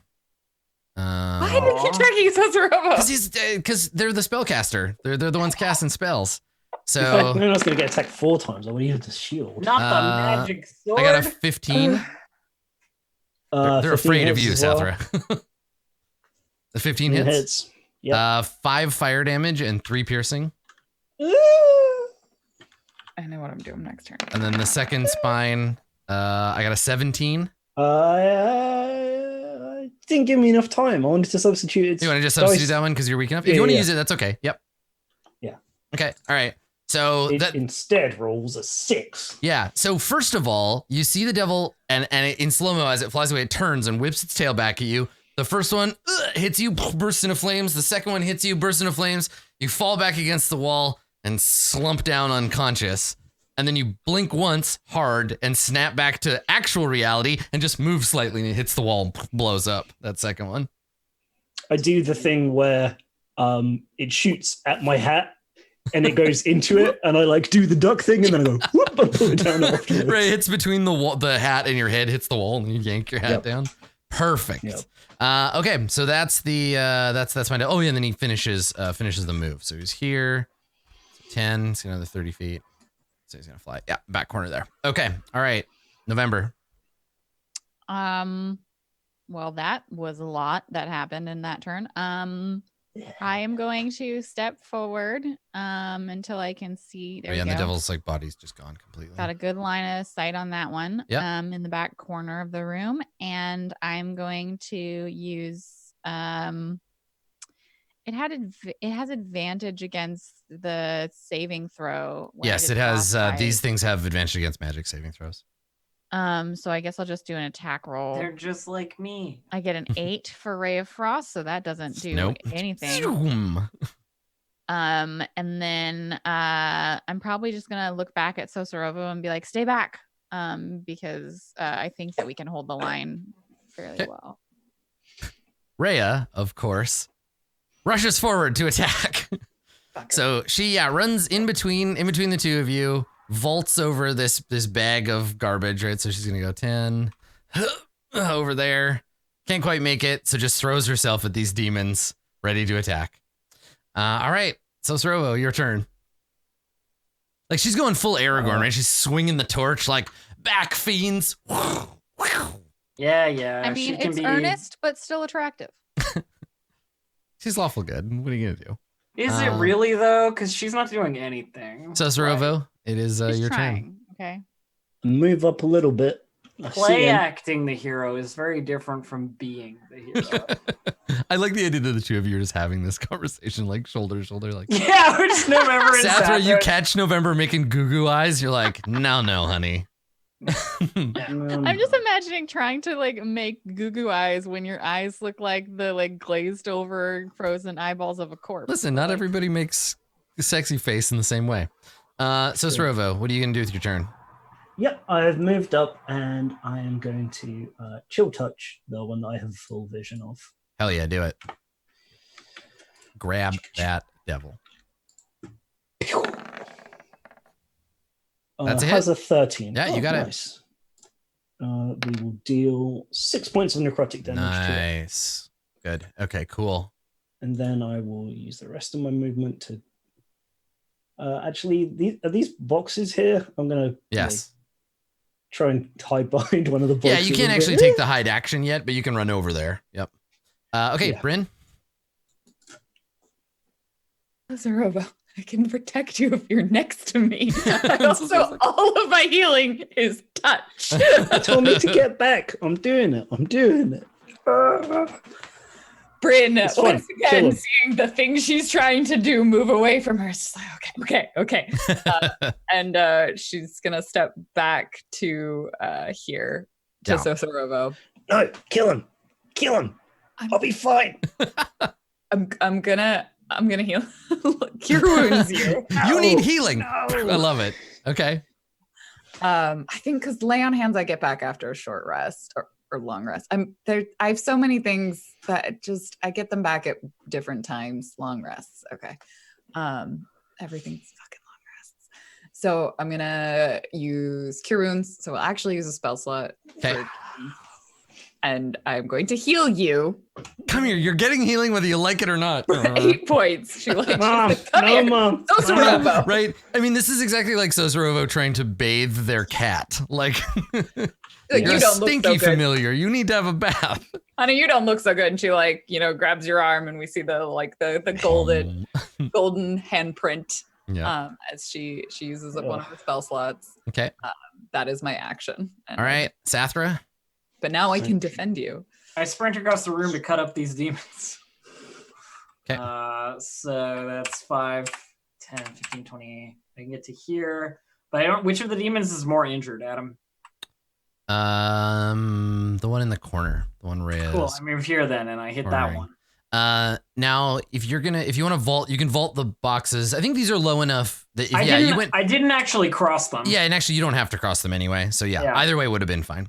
Okay. All right. Yeah, you run up and So I move to here and I swing my longsword. 15. that's a hit. 9 damage. Hell yeah. Toast another one. Yeah. Turn it to ash. Sword goes right through it. Finally, the weapons are working out. Rhea, God, imagine if you Sathra, cut make something an and it insight smelled check like real stinky quick. eggs. Yeah, it would smell really bad. Yeah, but only And briefly. you want me to make an insight Yes, check on please. Okay. Just make an insight check real quick. Insight 17. Nice. Rhea is looking at you with a mixture of like not approval, but like admiration at your ability to fight, but also disapproval. Absolute disgust at my weapon choice. You can see her trying to gauge whether or not you are worth like she fights well and fights alongside me, but also there's something evil about her. If I were a real paladin, I might be able to tell. Really evil. Yeah, so that's she's looking at you like Boromir looked at the ring, like I want you, but I'm afraid of you. I'm looking forward to her deciding to do something like Boromir and Like- getting a very different. Well, so this question, do you response. give her a look like, yeah? Yeah, I like meet her eyes for a second as I turn to this other spiny devil, and there's like that like snake like intimidation in a glance. Why don't we have you make an intimidate check? Sure. 17. She looks away quickly as if the first thing she could think of to do would be like, just pretend like I wasn't looking at her. Like she looks away, like looks at the imp, like I was focused on this guy. I was just looking at you for a second. Totally. Yeah. Yeah. Okay, speaking of whom, old Spiny here is continuing to cackle and fly around the room. Fucking goddamn it. So let me see. So he's here.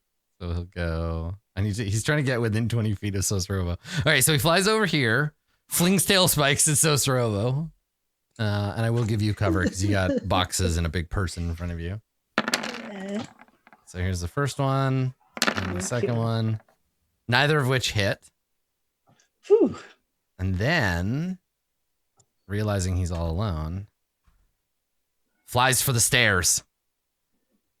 All right, November. Well, let's hope I can interrupt this flight. I'm gonna probably get right there and right next to him within 5 feet. Yeah. And I'm going to probably grow my icicle claws again. That seems like a good one. Yeah. And I'm gonna use one of the advantages here. I get a 24. Hot damn, nice work. Oh, nice. So it deals 5 acid damage. Okay.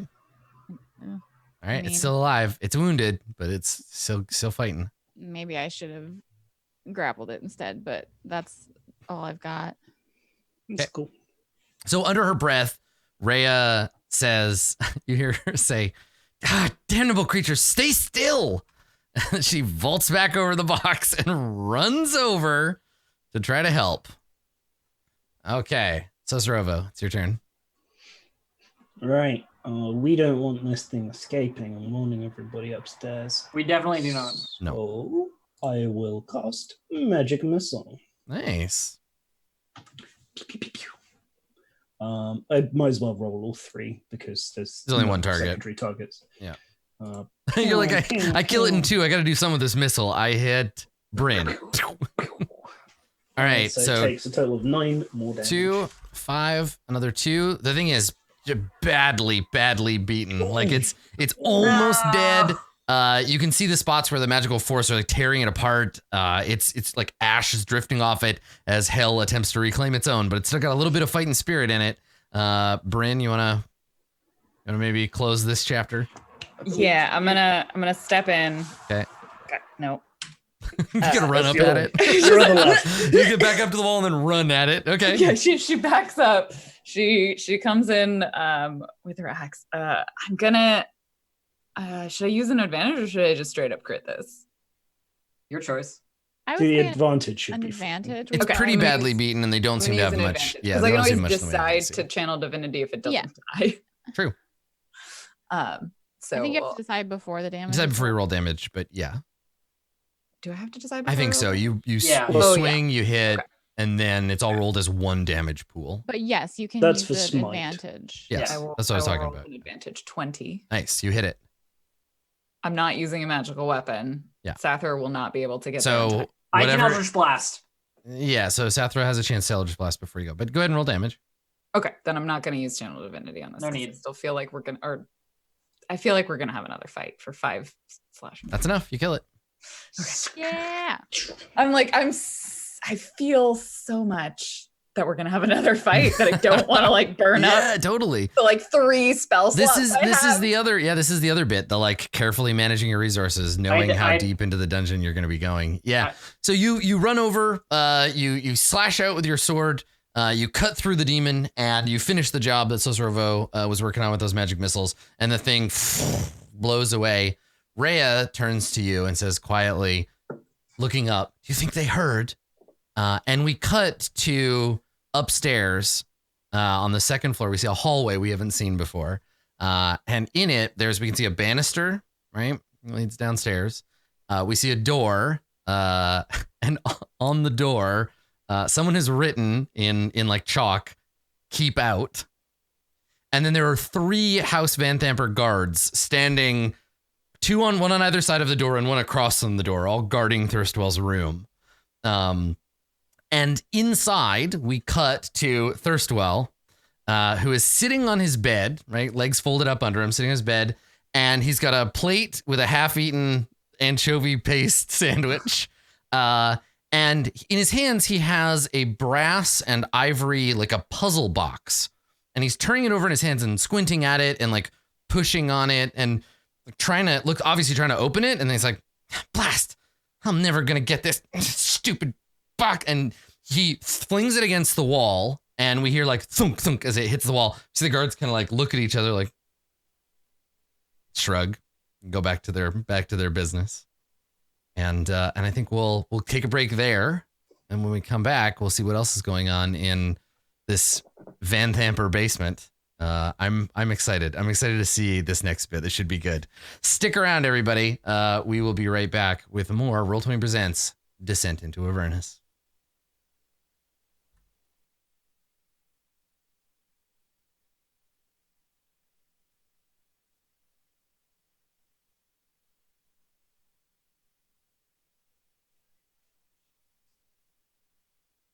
This stream is brought to you by Roll20, an easy-to-use virtual tabletop dedicated to making tabletop RPGs accessible to everyone. Join the adventuring party at roll20.net.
Hello, everybody, and welcome back to today's episode of Roll20 Presents Descent into Avernus, or Descent into a Basement, at least. It's not as good of a name of an adventure. Though I gotta say, most D&D adventures are just Dungeons and Dragons, Descent into a Basement. I think Roll20 Presents Descent into a Basement. We'd have to do like live, Yeah, exactly. Descent into a basement. We just have to pick somebody who has a basement, and then we'll do it there. All right, so the room is clear. The little scrap with the devils doesn't seem to have alerted anybody. You don't hear shouting. You don't hear whistles, right? Nobody seems to be coming to get you. What are you going to do? I guess we have to pick one of the doors and go through it, right? Yes. Bryn was going to listen at one of the doors. ostensibly. That was her original plan. Like, I have a friend who used to say, "Left first." Oh, That okay. Sounds like a smart guy.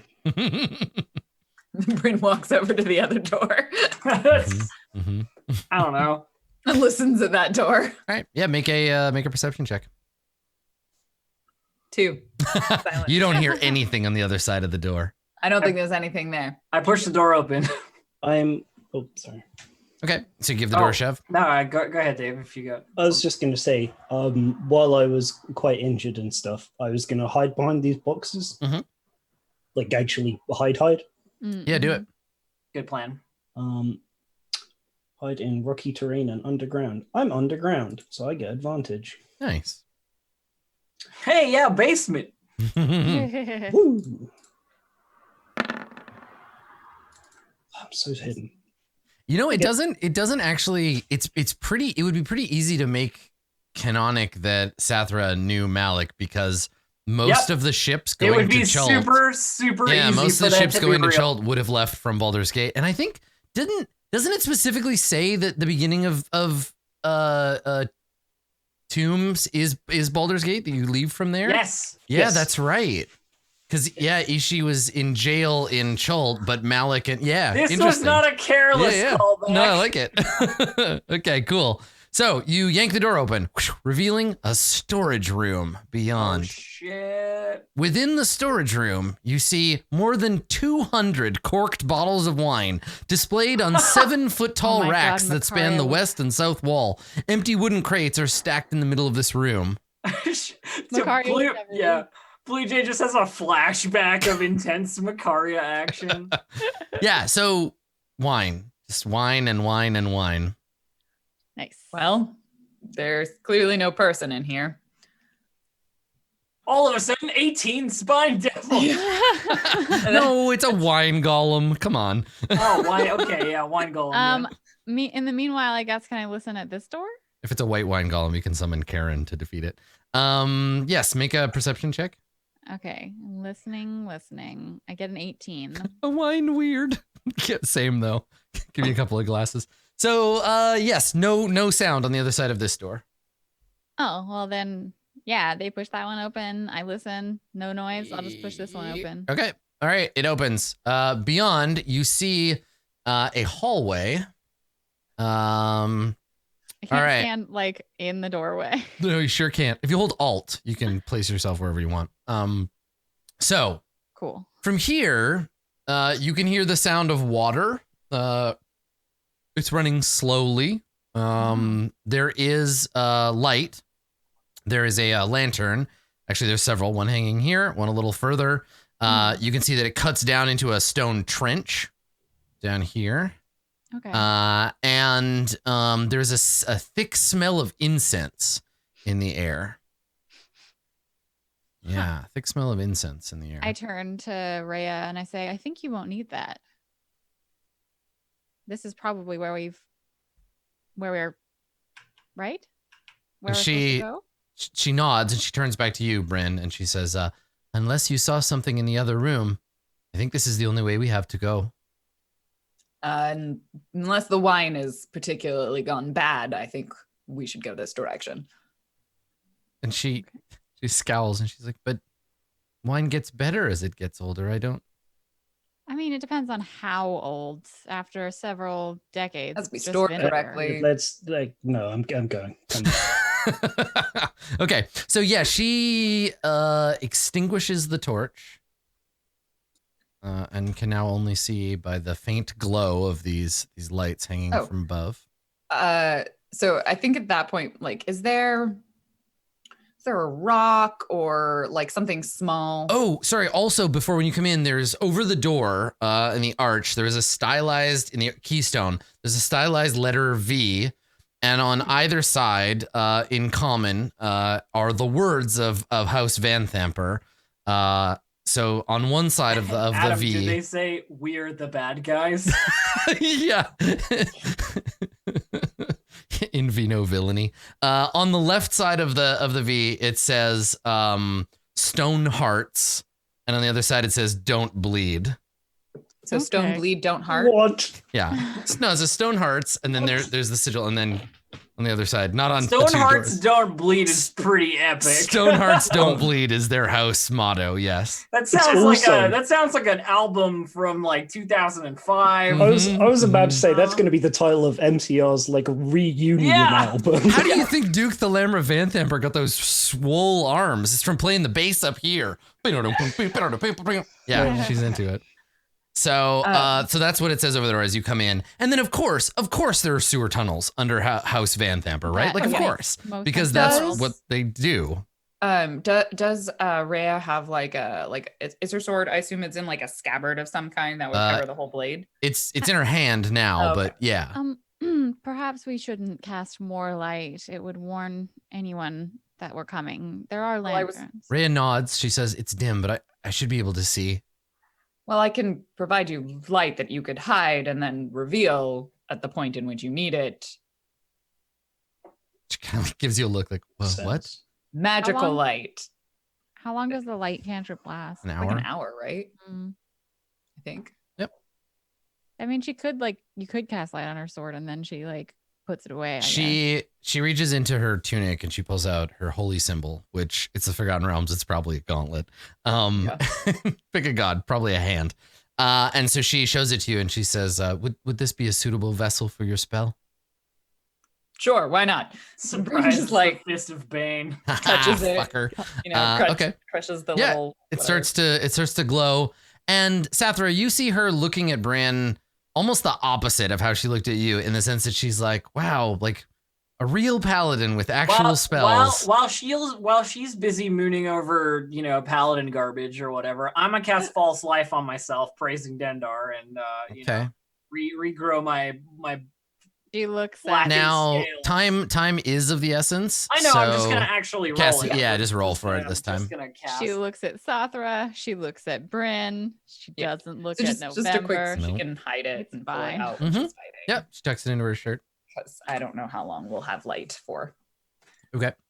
Good plan. And then Bryn like tucks it back into her tunic for her and like pats it down. I imagine Bryn's light is a very golden, like warm tone to it, rather than like white. It's it's a very sun. Gold I look down the hallway 2,000, in either direction. 3,000 Kelvin. It's on the warm end of the scale. Thank you. Yep. Okay. So if you peer around this corner, y'all, there is a literally like a sewer tunnel that leads north and south. It is dipped at the bottom, so you can kind of see where that, like, this inner area is a trough. Right. And then the outer areas are like walkways on either side. Let's see if there's any more information about these tunnels. Thick smell of incense hanging in the air, smooth stone trenches cut into the floor channel water and waste. And it appears to be flowing towards, let's see, where's the low point? This way. It's going north-south from where you are. So it's flowing It's flowing that way. Yeah. And from here you can kind of make out there's there's a water coming up out of a drain here. Was the basement room you saw in the memory, was it damp or dry? It's a vision, not a barometer. How wet is fear? Usually I'd say fear is a damp sweat. Then probably. Well, then I That's- would suggest we go south. That's a problem with the undead. They're a dry fear.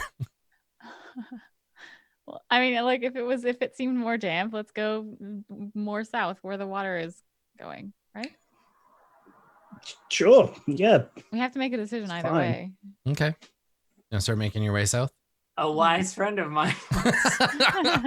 Okay. Yeah, go ahead. Yeah, you can head down that way.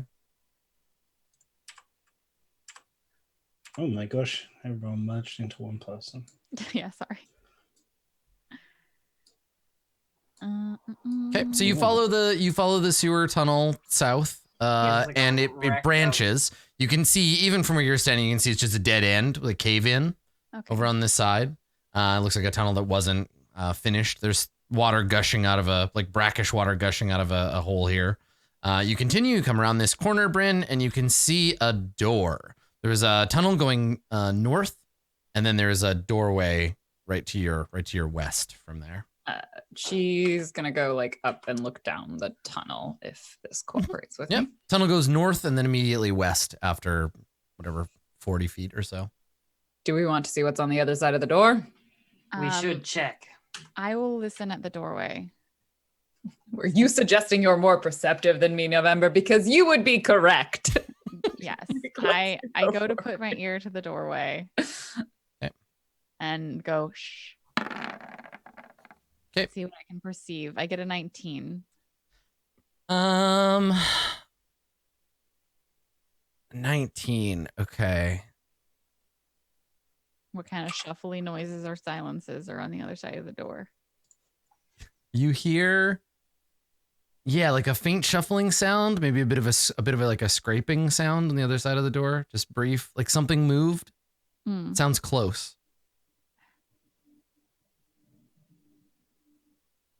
I like put my finger over my mouth and then I mouth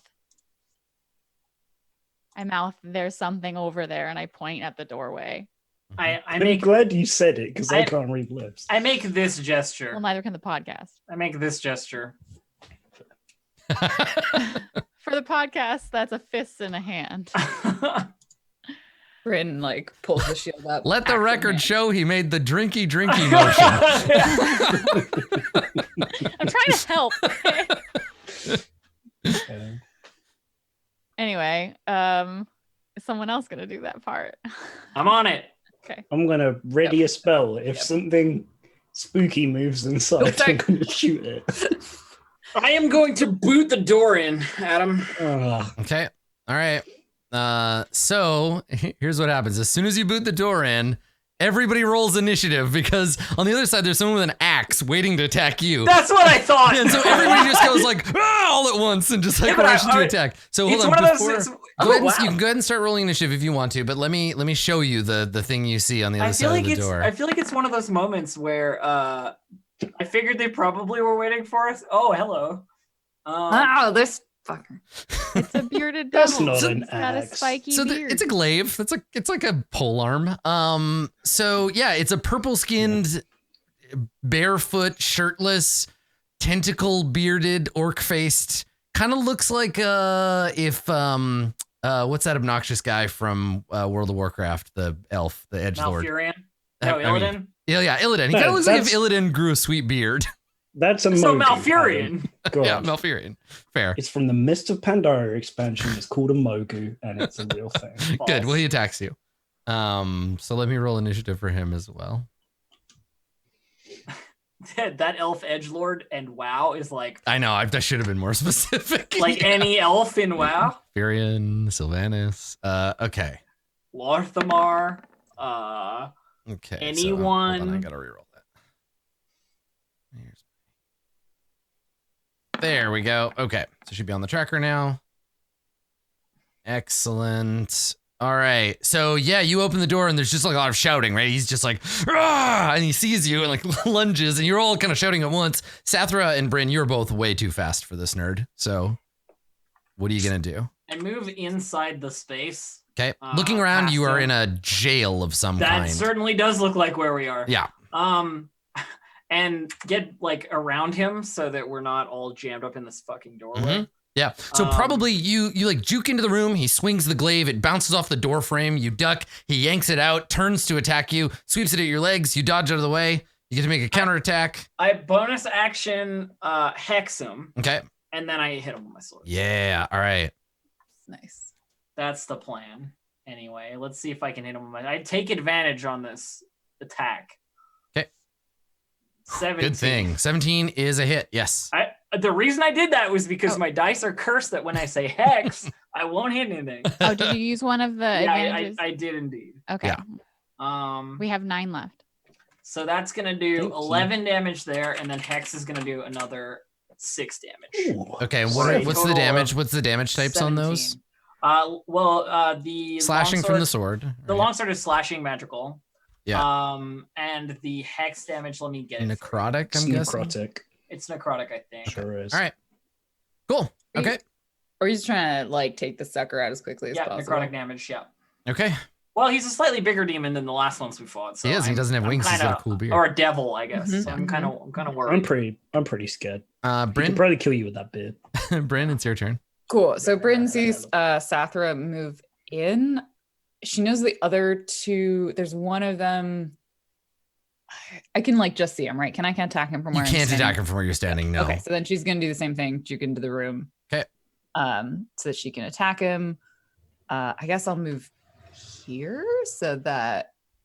Wish I could attack people with my beard. It'd be sick. What's her name? Rhea could also move can. up to attack him. So like we can kind of because Rhea wouldn't be able to attack from this through the doorway, right? Yeah, this is the only square outside the room you can attack from. Oh, okay. In which case then like Bryn will stand here because Rhea can stand there and keep everyone else safe because they're ranged people. They're ranged, whatever. So Bryn moves to there and then I'm gonna, you know what? Well, let's take him out. I'm gonna use one of my crits. I got 4 of them. Yeah. I'm gonna crit him and I'm gonna divine smite him. Nice. Okay. Oh, here's some damage. Yep. So how do I roll it if I don't actually roll it? Just roll it twice. Okay. And then subtract the second modifier or whatever, or just hand roll the pool. Okay, cool. Let me just roll the battle axe and then. Okay. So it should be if it's on. Is it a fiend? Yes. Okay, so 11, and then I guess I roll it again, right? So it should be 8d8 plus your mod. So 19 on the battle axe. But it matters. No, but you can't just roll all the pool together. It matters which one is slashing damage and which one is radiant. Yeah. So battle axe is 19 damage. Okay. Except for you don't add the +3 the second time, So right? it's 16. 16. 16. Yeah. Thank you. Okay. And then divine smite. Yeah, because your sword is dealing half damage. They're resistant. Yeah, that's what I figured. So the so slash divine smite's itself, extra and then the 2d8 golden flames of heaven thereafter. of radiant damage. So I'll do 48 of radiant. Yeah, 48 radiant. It'll be 6 because it's 2d8 for the base divine smite plus 1 for the fiend. Right. No, I'm pretty sure divine smite is only against undead. Creature of melee weapon to spend Frozen 1. bird. The extra damage is 3d8 for first level spell slot if the target is an undead or fiend. Undead or fiend. Why would you name it that way? Roll. Sorry. Yeah. So 68. Yep. You're welcome. Yeah. 24. Nice. 24 Amazing. radiant damage. Yeah, and the sword itself. You get this mental image of a sick child, and you're just like, I need to crit this one for some reason. So you slash him, and like when you cut him with your axe, he looks down at the wound as the wound's like closing, and he snarls and he laughs at you. He's just like, ha ha ha, ah, and then fire bursts from the wound. Yeah, Glows. Yeah, and he's like grabs his chest, snarling. Cool. Okay, November. He's still alive. Oh no. Yeah, he's still going. I step to this side so that I can get a better view of him. And then I am going to, I haven't done this before, but might as well. I'm going to use one of the inspirations to get advantage on this. Yeah. Okay. And I'm going to do ice knife. Nice. So it's an ice knife. You create a shard of ice and fling it at a creature within range. So I got a 19 on that. So I'm guessing that's a hit. That is a hit. All right. He takes, let's see, on a hit, the target takes 1d10 piercing damage. So he takes 7 piercing damage. Okay. And then the shard explodes. And damages all the Why? friends in the room. I mean, I like as I see chat being like, no. well, no, dice have been All rolled. right. You do kill him. You send him back to hell. Well, that's good. So Yeah, you so fling druids the have a missile, tendency to and AoE it hits their him, and it friends. blows up, throwing shards of ice everywhere. What is? Yeah, what's the area? You take you. It's a DC 13 dex save. Oh, Yeah. okay. Does this count as magic resistance? That it's magic, so I get advantage. Yes. Okay. Cool. I think I don't know. God, fucking magic No, resistance is it's ridiculous. magic. It's magic. It is, but yeah, like that's 13. fine. You're not the Damage. direct target, but it's fine. Okay, 13. so you don't take anything. I'm sorry, Laura. How much damage should I take? I have to roll. I kind of this is one nice thing I'll say about Shadowrun. I kind of like the way it differentiates physical spells and mana spells. Like if you were fire resistant, you got hit with a fireball, that would work. But if your fire resistant got hit with a mana ball, it wouldn't work. Yeah. Okay. All right. sorry. So you take 11 damage. you take 11 damage. I haven't ever used that spell before. Have you never read it before? Like, Yeah, so It's fine. druids it's okay. tend to target creatures, not enemies. So they have a tendency to deal a lot of potential damage. Yeah, that's rough. Yeah, and then I think the If pass they takes do half, AoE right? So you take 5 spells. cold damage. So Yeah. Oh, I No, you said no. nothing. Oh, is it? It's nothing. Okay. It's Wow, that's a save or big. nothing. Okay. All right. Yeah, it's a save. So if Okay. you save, you just don't take the damage. Okay, well the bearded devil is dead, so that's good. I'm Yeah. sorry. Yeah. So the devil blows away.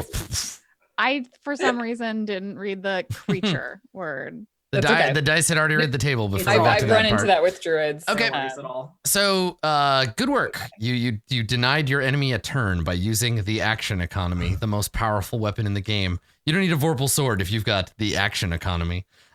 So he disappears, blows away after the ice shard stabs him in the chest, and then disappears.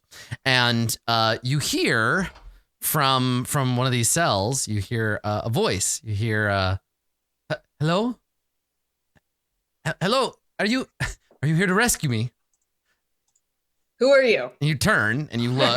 not Yeah. directly. Let me tell you. You're like, I guess if we have to. Let me describe the room and then I'll tell you who you see. So, this room is a prison. The description of the room involves a broad-shouldered figure with purple skin, but he's totally dead. So the room, each door is set with a small barred window, and lying on the ground in a pile of ashes is a keyring. Oh, the devil had a name. His name was Thos. Well, he's And now dead you killed him. Yeah, well. So Let's in give him this some in this thoughts and room, prayers. in this room, you see a short man who has both hands up on the hole in the door and is pulling himself up to be able to see through it because it's quite high, right? And he's pulling himself up to like look. He's standing on his tiptoes on the other side. He has dark hair, dark skin and eyes, and a goatee that is dyed crimson. It is neatly trimmed, but currently kind of a mess. And he's looking and he's like piercing through and he's like, hello, have you come to save me? And then there's a voice from another cell over here. And I know that she looks like an old man in the token, but she's not. A fit, aristocratic looking human woman in her 70s.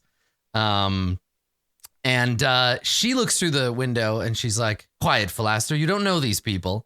And he says, oh, come on, Satyr. They've got to be better than our captors. They don't look like Van Thampers from here. You're not Van Thampers, are you? No. Who are you? I'm like patting at the like frozen frostbitten bits, and I'm just like, I'm so sorry. Bryn's like, Fussing whatever. over you.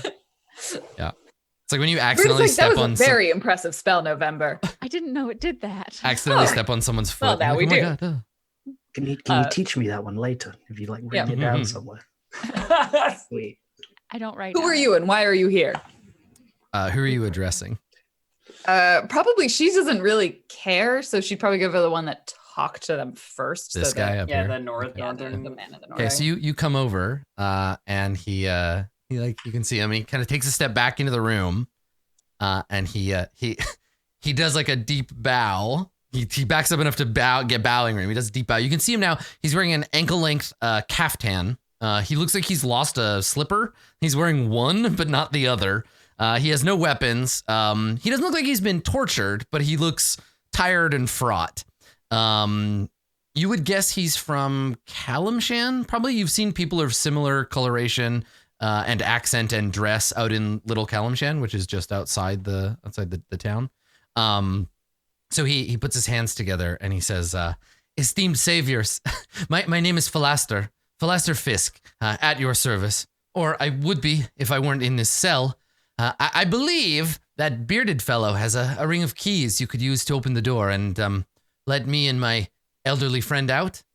And on the other side of the room, Satir, she says, "I'm not your friend, Philaster. We're just co-prisoners."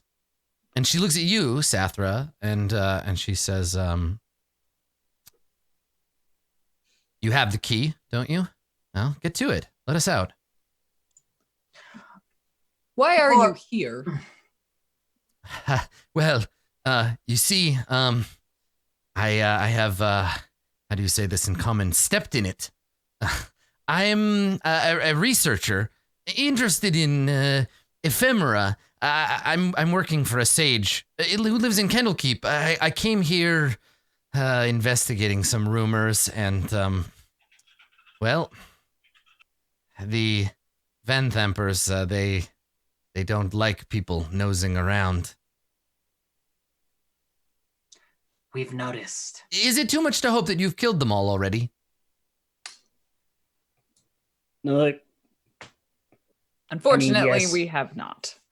Or Yeah. fortunately, I'm not really sure. We're down here investigating whatever the heck is going on, and there isn't really a safe way out for you yet. I look back to Bryn as if trying to discern whether or not I should do a thing, and then I just do the thing.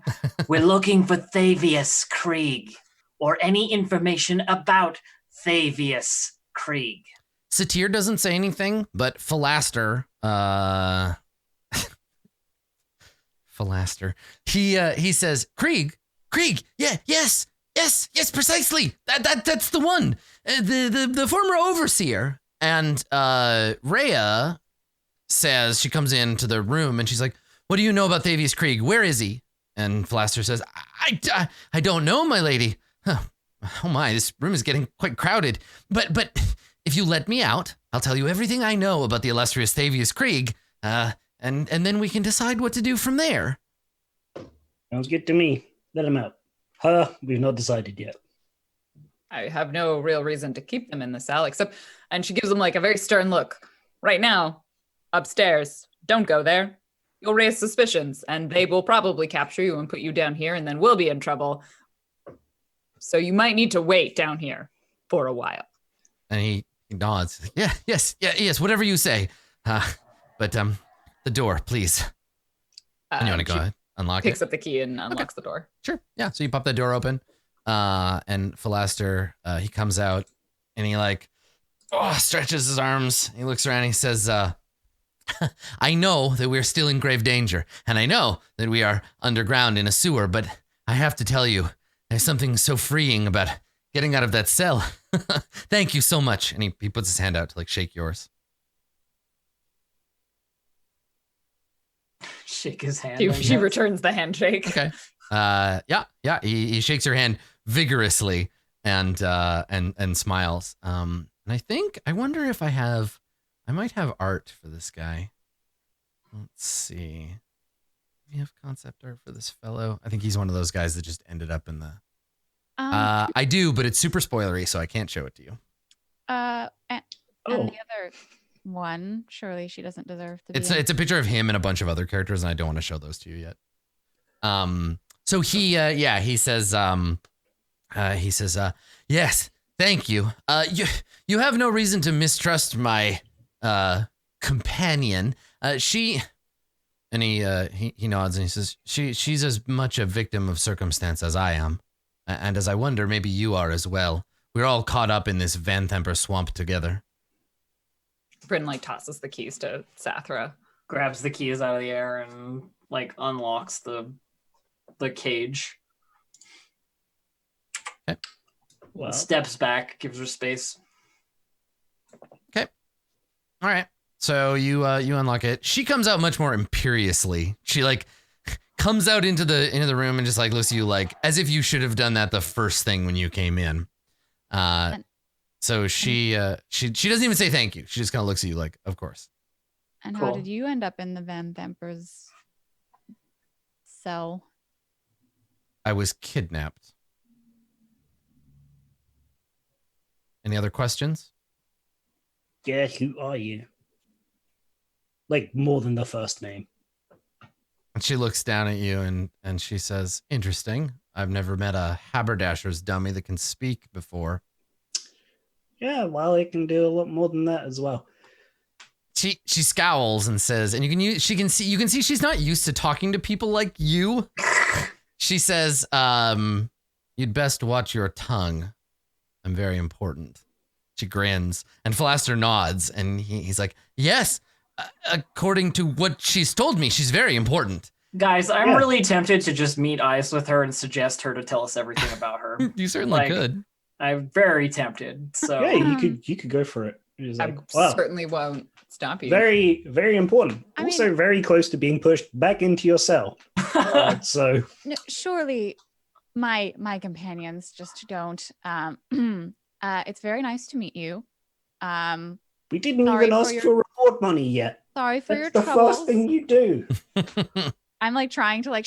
yeah, like November's like, Yeah. We will do everything that we can to get you safely out of this place, and back to wherever it is that you live. And Unfortunately, she looks at you and looks you up and down and she says, by the way you're dressed, I can tell you're not from around here. no. I'll it's much- forgive you for not recognizing me. And when she says that, it occurs to Sathra and Sosorovo, you do kind of recognize her. Like maybe you've never seen her before, but like something about her like looks familiar to you.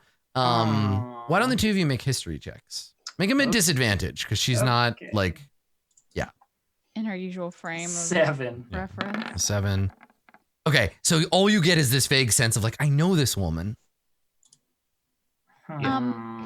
If she wasn't so rude, I might have spent a little longer caring. That's right. No, I don't.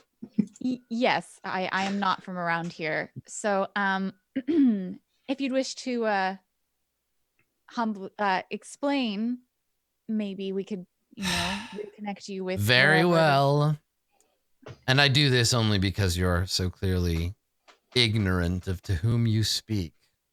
I am the Lady Satyr Theon Hune of Baldur's Gate. And when she says that, like, Theon Hune, you're like, Lady Hune. And so she's some kind of like patriarch. The Hune family is a powerful patriarch family of Baldur's Gate. They're a big deal. Let me see if I can figure out what they do. I believe, let's see here. Not the one we stole from, No. No.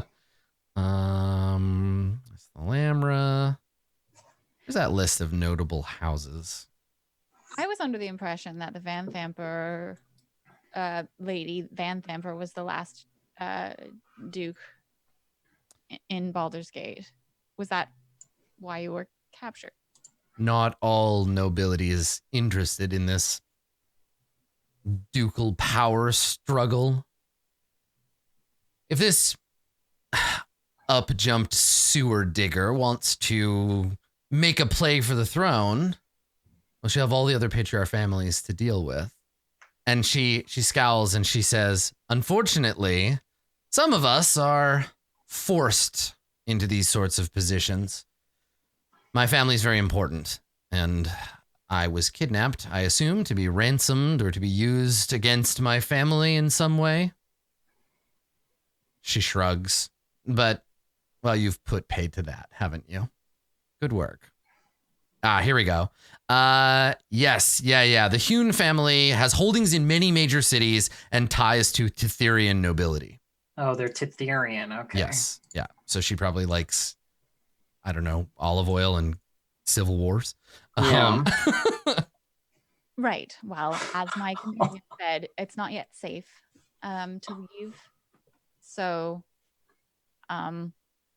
perhaps you can make yourselves more comfortable, and we'll come back when it is safe to leave. I'd feel a lot better if someone gave me a weapon.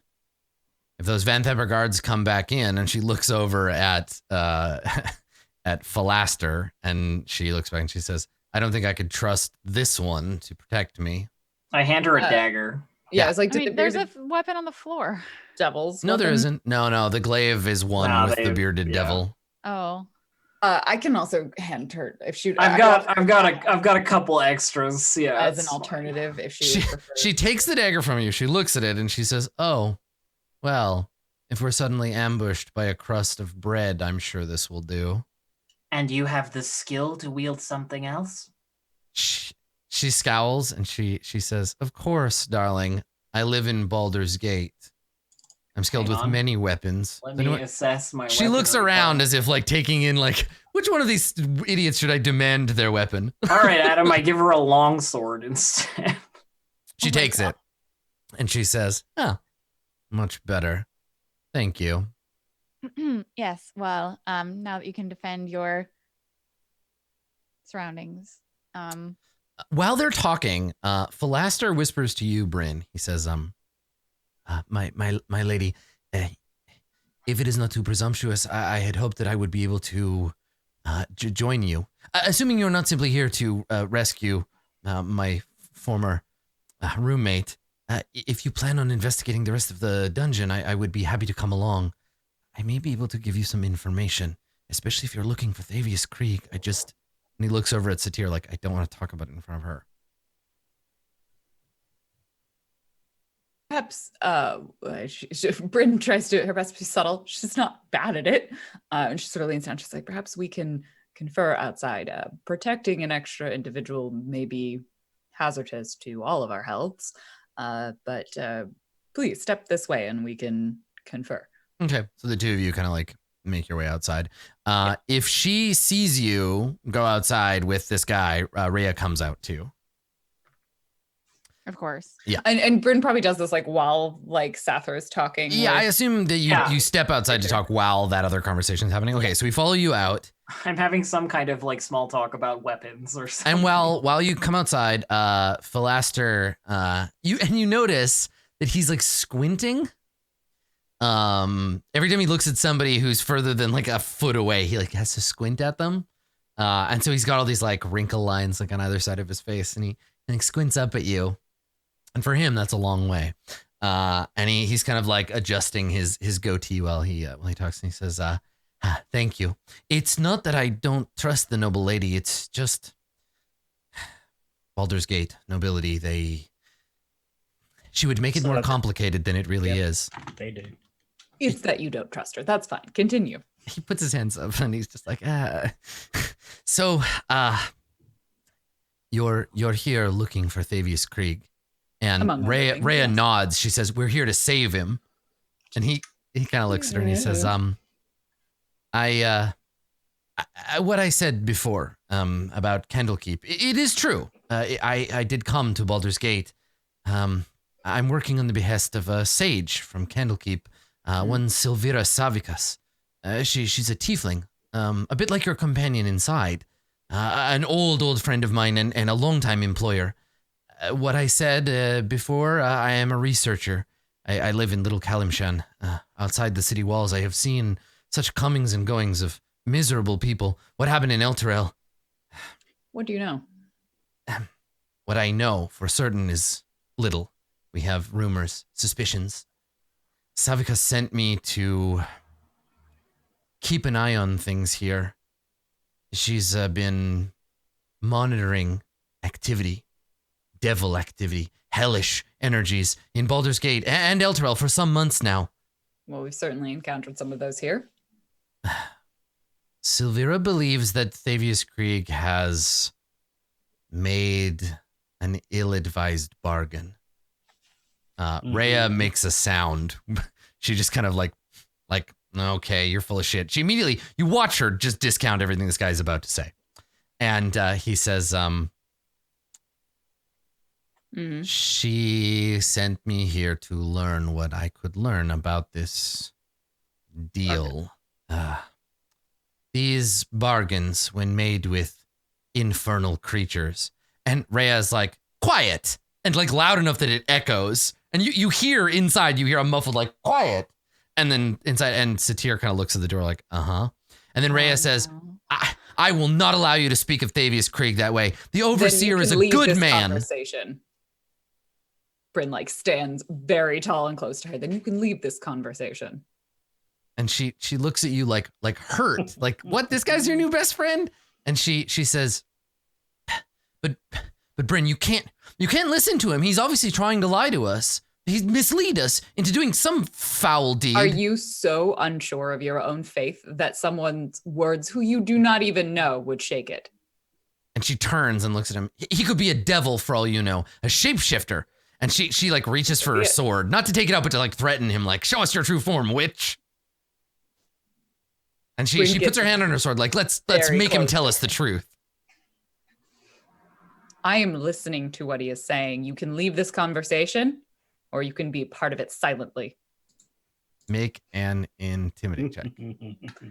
I will make an intimidation. I actually have skills in this. We'll see how this roll goes. 12. Ooh, all right. I'm going to make a wisdom save, I think, for her. Let's see. Where's your character? My friend. All right. So Rhea, wisdom save. She gets a 3. She stands down. She takes her hand off her sword, takes a bit of a step back, and turns all of her ire into mean looks at Philaster. And Philaster tugs on his collar, and he looks at you and says, I thank you, my lady. It would be awful fate to get out of jail and then be stabbed to death by an overzealous warrior. And he looks at her scabbard, and he says, hold both your sword and your tongue, Hellrider. I know where your allegiance lies, but you have to listen to the truth. At least, the truth as I understand it. He turns back to you to finish his story. He says, Silvira sent me here looking for something specific, an object. These kinds of deals, these infernal deals, when they are made, there's a record that can offer insight, information that might be able to help us save Elturel. If Thavius Krieg struck a deal with the devil, it will be made manifest, and that is why I came here to Vanthamper Villa. Usually they are stored in some kind of chest or hidden away somewhere, obfuscated by traps or puzzles. If we could find proof that Krieg made this deal, then Silvira might be able to do something about it.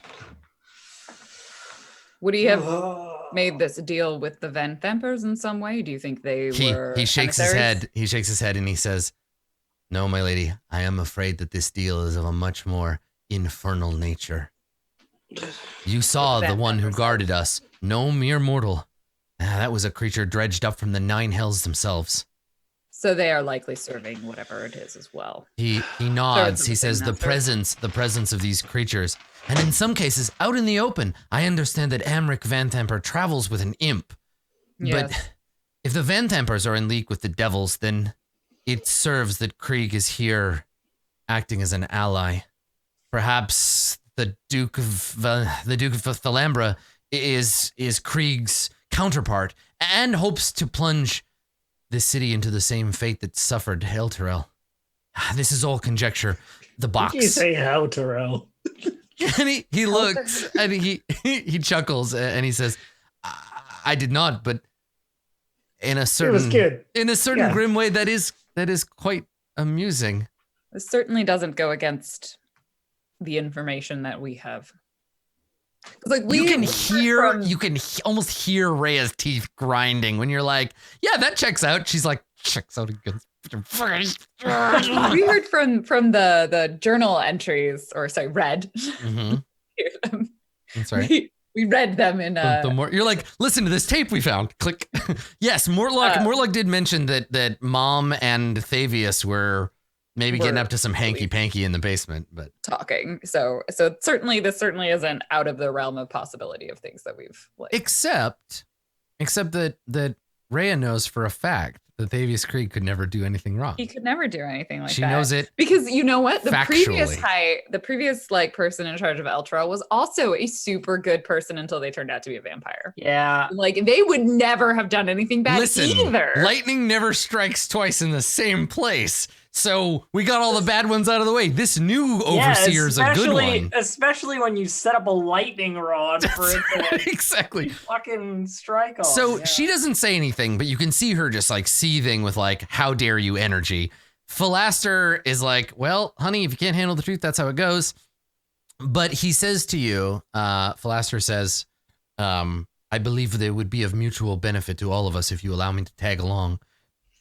If we find the puzzle box, I can spirit it away. We can take it to Candlekeep together. There will be a reward. I promise you. The sage does have some money set aside for this very thing. What would you intend to do with it? Well, open it, of course, and discover the secrets buried within. The truth. Of an infernal contract. And when he says truth, he looks at Rhea. The truth of the contract written in blood on a brass plate or something equally interesting. It will show us the truth of the overseer's actions and point us in the right direction. Kill him and break the contract. And he smiles as if like, oh, you poor thing. He turns to you and he says, unfortunately, killing Thavius Krieg, and the phrase killing Thavius Krieg, like you just, the arm, it's full on Arthur fist down by your side, right? You hear the gauntlet creak. He says, killing Thavius Krieg would unfortunately not free him from this contract. It would just put him in the hands of his demonic debtors all the more quickly. But if I see the puzzle box, I will be able to tell you of its veracity easily enough. A puzzle box. Insight him, just totally, yeah. So make that roll. Like, he turns to Sosorovo. Yes, or something like it. These kinds of things are often obscured or hidden away to protect the contract as much as those who signed it. I think Bryn wants to know, like, does he have an ulterior motive? Like, why does he really want to get a hold of this? This guy seems to be telling you the truth. Okay. Yeah, you don't get any impression. He's very grateful that you freed him. Maybe there's a little of like, let me stay with you so you can protect me. Like, if we get into a scrap, I would rather be with you than alone. But yeah, he legitimately thinks that you are the best way to get this puzzle box that he wants. She looks at him, crosses her arms. So meanwhile, inside, Satir, she says, we're in the middle of the conversation, and she says, so I'm to wait here until you return, and then you're going to escort me out? Perhaps that would be safest. We've not yet explored the whole basement sewer basement. She nods and she says, she puts her hand out and she says, give me the keys to the cells. I'm going to pretend that I'm still a prisoner. We'll say that Philaster, you are going to take that greasy little Kalashite with you, aren't you? I wasn't listening to whatever that other conversation was. He left the room, so she assumes like, okay, you're taking that butterball with you. I don't need him. I'm not sure. Maybe. She says he's not going to survive otherwise. I can lie to the guards if they come back. Pretend that I'm in here. I'll keep the sword out of reach if they decide to come in and say hello. If you give me the keys, I can let myself out and everything's fine. Sure. I don't have them. I hand them over. Okay. Yeah. Yes, probably best you pretend that you're still captured. If anyone comes in, we will try and clear out the rest of the... Okay. I take it you've been kidnapped several times before, or else found yourself in these situations quite often. You seem relatively unfazed. You don't know me very well, so you wouldn't know this, but I'm unfazable most of the time. We have something in common. She gives you a grin, looks you up and down, and she says, I think we do at that. Great. Good. Now kiss. Yeah. Somebody in chat said that she's played by Jane Fonda, and I was like, fuck yes. Absolutely she is. Like just badass old lady, Jane Fonda. So so she goes to like settle into her her cell, and she says, did you and your friends just come straight down here? That was the route. We came through the manor house. She The nods. servants are all unconscious. And the As far guards? as I know. Guards we didn't tangle with. Heard some boots on the upper floor. But we came down because that was the direction we had been informed of. There were still guards around the Them around as the well. property, so I wouldn't advise. She nods and she says, and the Van Thampers? Well, Thirstwell is upstairs. Other than that, the strong one with the burns is dead. His name was Mortlock. Right. And she nods.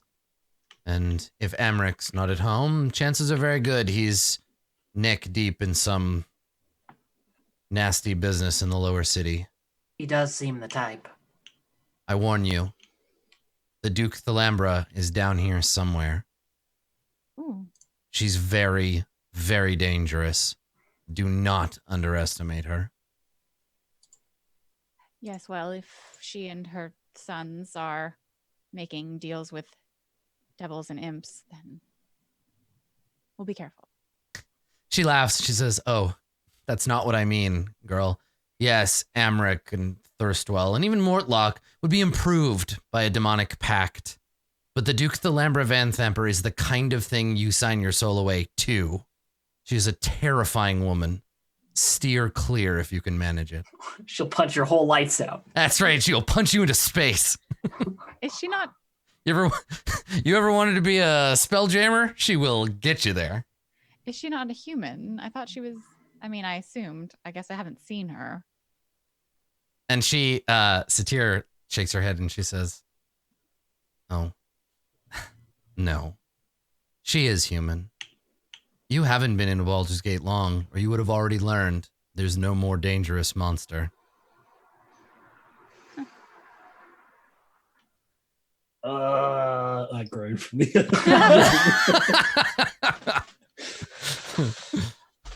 Well, keep yourself hidden. We'll be back.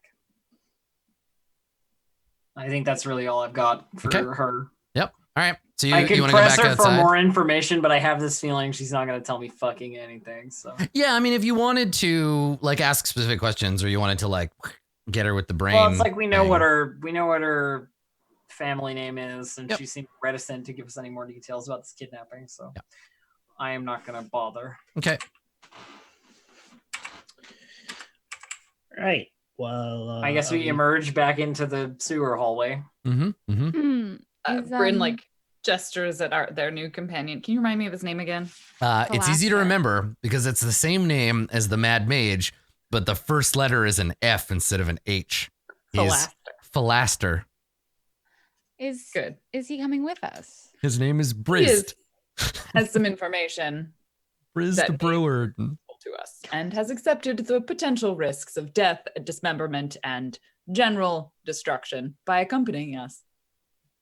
Yes, I would sooner avoid all of those things, but I would be happy to come along and advise on all matters diabolical. I feel like this is the time when I should be quoting Obi-Wan Kenobi and being like, why do I feel like we've picked up another pathetic life? Yeah. But You're going to fight the Van Thampers?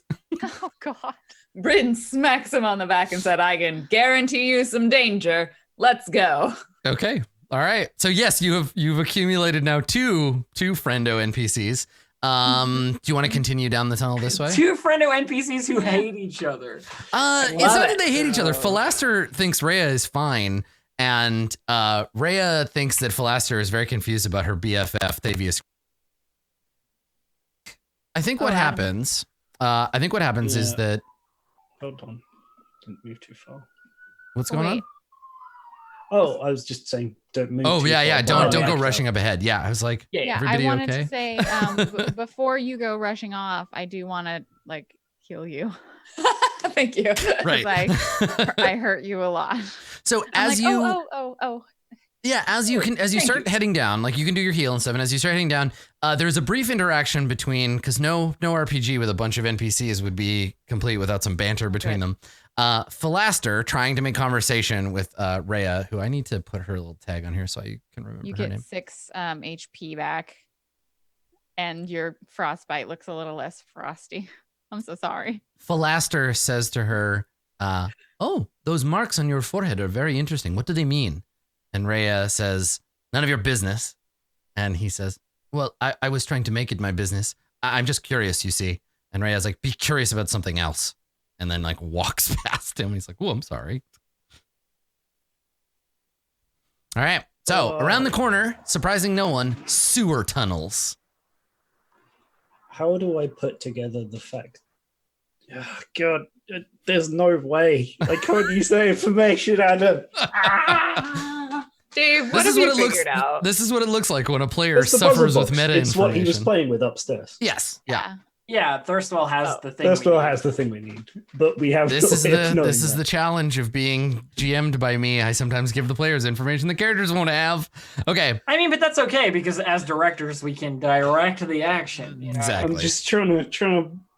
Is there a reason to think of that? But there's not. So you come around the corner. You see a long sewer tunnel. Lit along the way, as you can see, by lots of little overhanging lamps. Again, that cloying smell. It's such a gross smell too, because it's like strong incense covering like sewage water. So it's not a great smell. Gross. Okay. Yeah, long hallway. Let's continue. Okay. Yeah, carry on down that way. There is there's an archway on your left. Okay.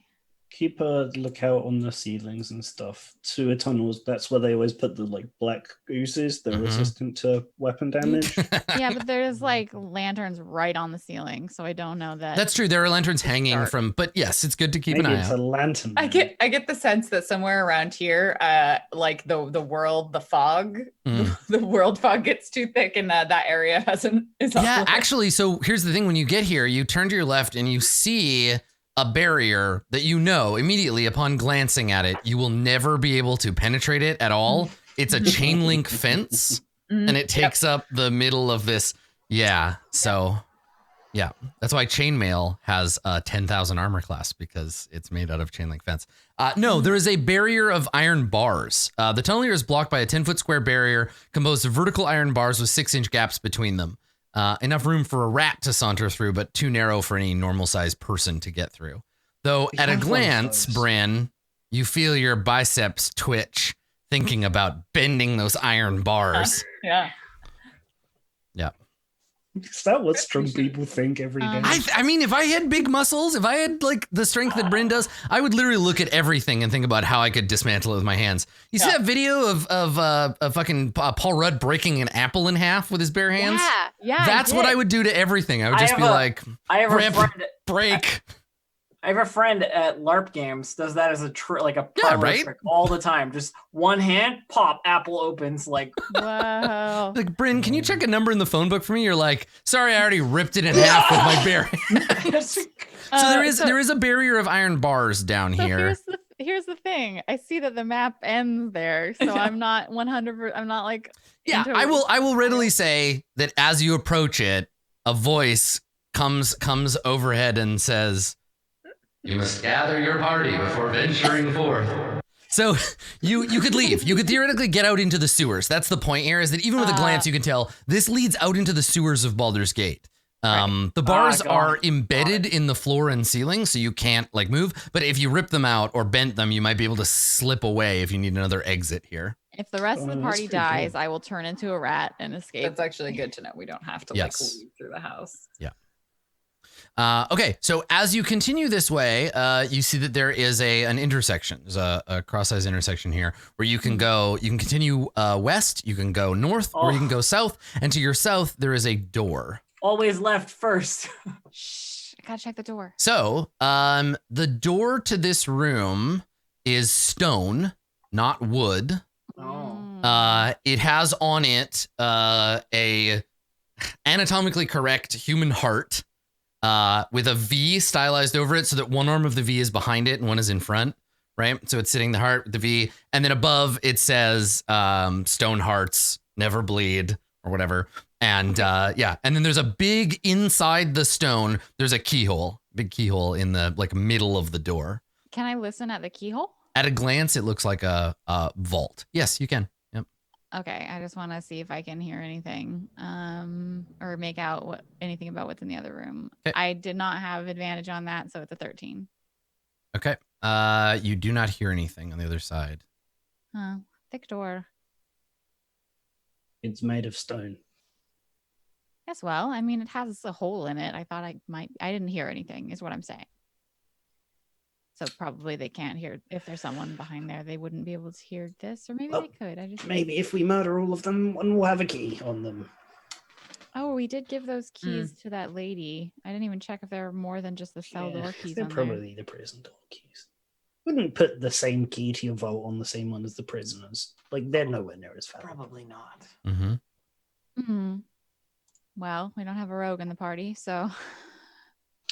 I go up to the door, I try to interact, and it says you need to have it like. Actually, you don't even need to interact with it. You look at it, and your reticle turns red, and it says like 0 out of 100 on it. So, yeah. Man, okay. Your bobby pin. Turn northwards. Okay. Use hands on lock. Okay. So the North Hall is not a sewer tunnel, which is a nice benefit for it. You look north. There's a door, a wooden door, inset into the left wall here on the west, and then the hallway just continues. Did we look down this hallway first, or? This hallway goes as far as your dark vision can show you. So. Or we're just heading up instead. Yeah. Yeah, that's towards the edge of the map. It's fine. Okay. You're playing a game. It's fine. Okay. So you come up to this door. Do you want to listen at it, or do you want to? Oh, there's a door? Yeah, there's a door right here, wooden door. Bryn's standing by it. Oh, I don't see it because Bryn's standing next to it. Bryn's standing in front Go of it. November. I shoo you and Bryn's I stupid. give a good listen because it's wood this time. Maybe I get a 19. Okay, so you put your ear to the door. You do not hear anything on the other side. I think this might be safe to open. And then we do so. God, that sounded like a canned NPC line, like more than anything anyone has ever said so far. Like, I think this is safe to open is the line that plays when you right click on a door to check on the other side. You just check for traps. That's what November's voice line is. Okay, yeah, does somebody want to open it? Sure, I open it. God, yeah, okay. All right, you open the door. I will describe this other room to you. So inside, 4 wooden wardrobes stand against the walls in this area. So you can see it's like a storage room for clothes, but down here, like. Oh shit, we've wandered into the barracks. Cult robes. Oh, Yeah. that's all? That's there's doors. There's a door on the north side of this room. Okay, well, I'll just be like, and I'll go up to the other door and see if there's a different noise on the other side. Okay. I'm just going to listen at every doorway. A 25. Okay. I crit it. So on the other side of this door, you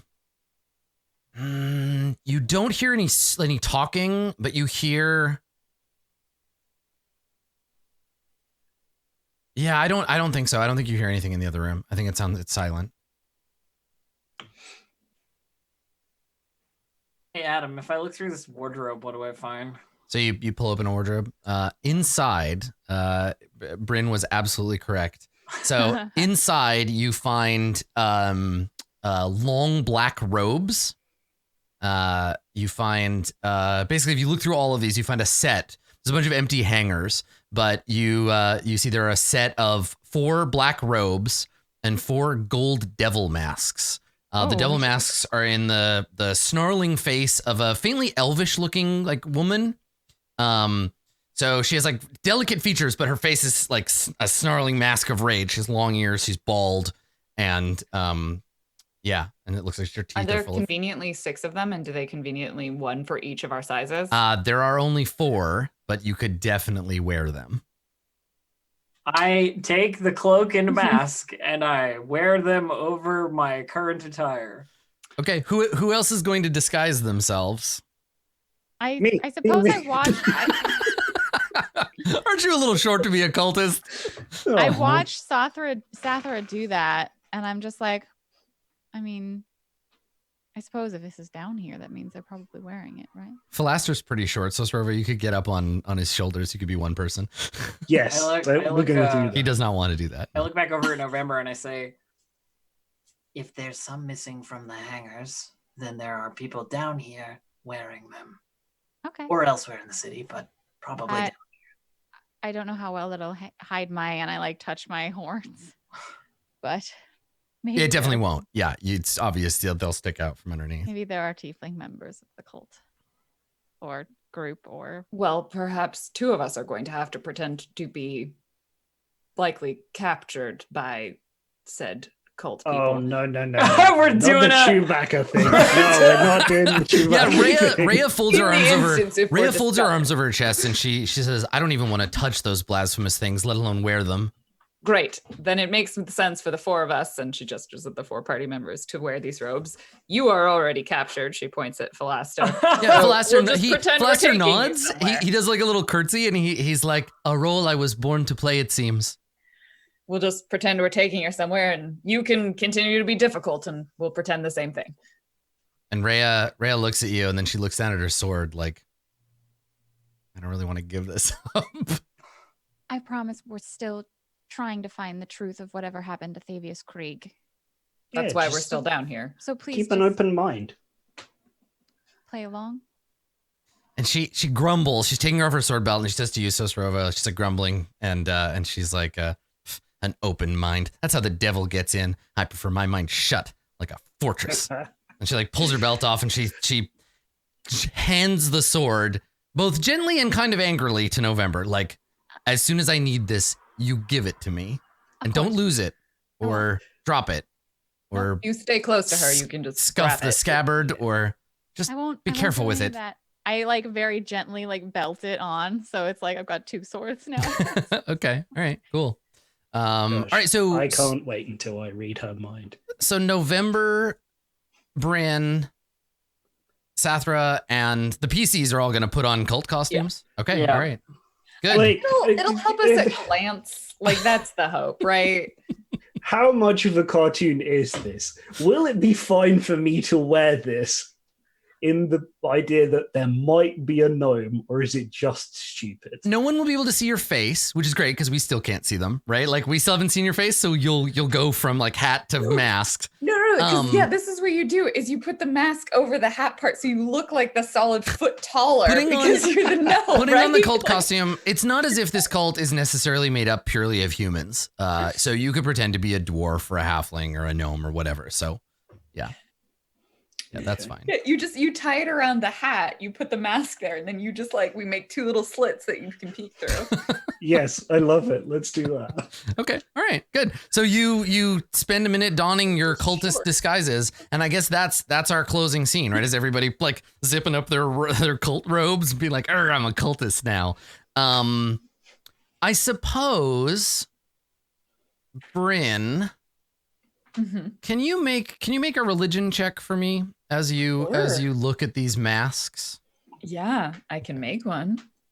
I'm also I trying get a religion. 6. Yeah. Okay. So Sorova, you can make one too. Okay. So Bryn got a 6. So Sorova Int got skills, int skills, int skills. Mhm. rolled a critical 1, just a fumble there. Got a 7. Too busy having You fun still playing did dress up. better than Bryn, though. Your guess would be that this is some kind of scary elf maiden cult, like a banshee worshipping cult or something. You have no idea who the hell this gold devil mask is. No clue at all. This is the elf from the Elf Song Tavern. No, it is That's my theory. It's a scary face that if we as viewers of this show were to look at it, it looks exactly like that face right there that I am pointing to in the overlay. No, surprise, Ah. surprise. It's the face of the scary lady on the cover. So probably that's the shot we leave out on, right? Is Bryn looking at the mask, and then it fades out, and we roll credits. Cool. Ooh, I'm excited. It's all I feel starting like to we're come like together. in the meat of it now. Yeah, Like, it makes me laugh every time like we like Roll20 or Wizards does a going live tweet and they're like come and check out the Roll20 Presents crew and their journey through hell, and I'm like, we're in Baldur's Gate, which I get why you'd make that mistake. I could see why you would confuse those things, Aren't they just the same? but we're thing? not in hell yet. We're just in a waiting room of hell called Baldur's Gate. Hell. Yeah. Mm. Excellent. Cool. Well, let's do some shout outs and we will bid our lovely friends farewell on this episode. Let's start over here with Blue Jay. Blue Jay, please, where can people find you on the internet? It's me. I'm Blue Jay. You can find me most days on Twitter at BlueJay_712. You can also find me on twitch.tv/BlueJay. And I finally wrote the first few entries for my November journal. Nice. It's got some backstory. It starts out not in Baldur's Gate, but in Icewind Dale. So you'll get to see why it is I'm here, which I had to make up. I also got this really cool dip ink pen made of glass. So this is November's pen, and I think it's the coolest little fake icicle. And I just wanted to share that. So yeah, it's cool. Very nice. Down below, it's Dave. Dave, take it away. It's me, Dave, the human. And you can follow me and my stuff at Dave_the_human on Twitter. And also, because I didn't get a chance in the pre-show because we were talking about weird stuff, Mm-hmm. I wanted to say thank you very much. I've received from Vigorous and Terabang in chat.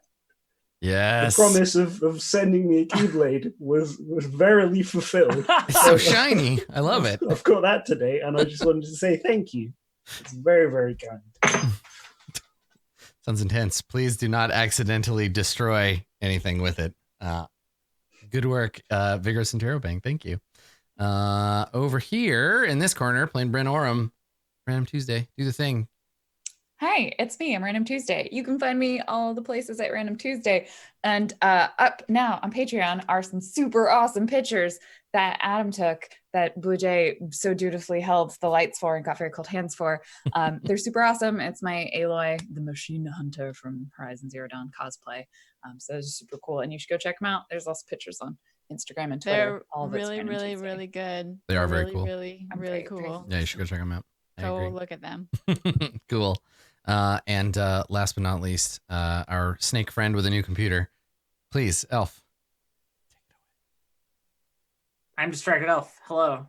You can find me at twitch.tv/DistractedElf or on Twitter at DistractedElf. If you like Total War or literally whatever game I've decided I'm going to play for a million years that day, come on by. It's just pretty good. It's a good time. You should come hang out on my stream. Cool. That's it. Excellent. Cool. Thank you. Let's see. Any other announcements? I guess if you want to follow me on Twitter, it's Skinny Ghost. Follow me on Twitch, twitch.tv/Adam Coble. This week, Thursday afternoon, in fact, if you want a sneak preview of the Roll20 Marketplace version of the new Eberron book, you want to take a look at, I'm going to take a full-on look at it way early before it comes out. We're going to dig in. We're going to look at all the classes and the tokens and the adventure and all that stuff. You can find that on my channel. That'll be on Thursday. Just hop over there, throw me a follow. You'll get a notification for the stream. But for the rest of us, for all this Roll20 Presents stuff, if you want to catch up on back episodes or you want to see some of the other shows that we've done, you can find those on our YouTube page, Roll20 app, or wherever podcasts are found if you want us in audio form. So that's it for today's episode. Thank you so much for coming and braving this hallway to hell with us. We will see you next time for more Descent into Avernus. Thanks for coming, everybody.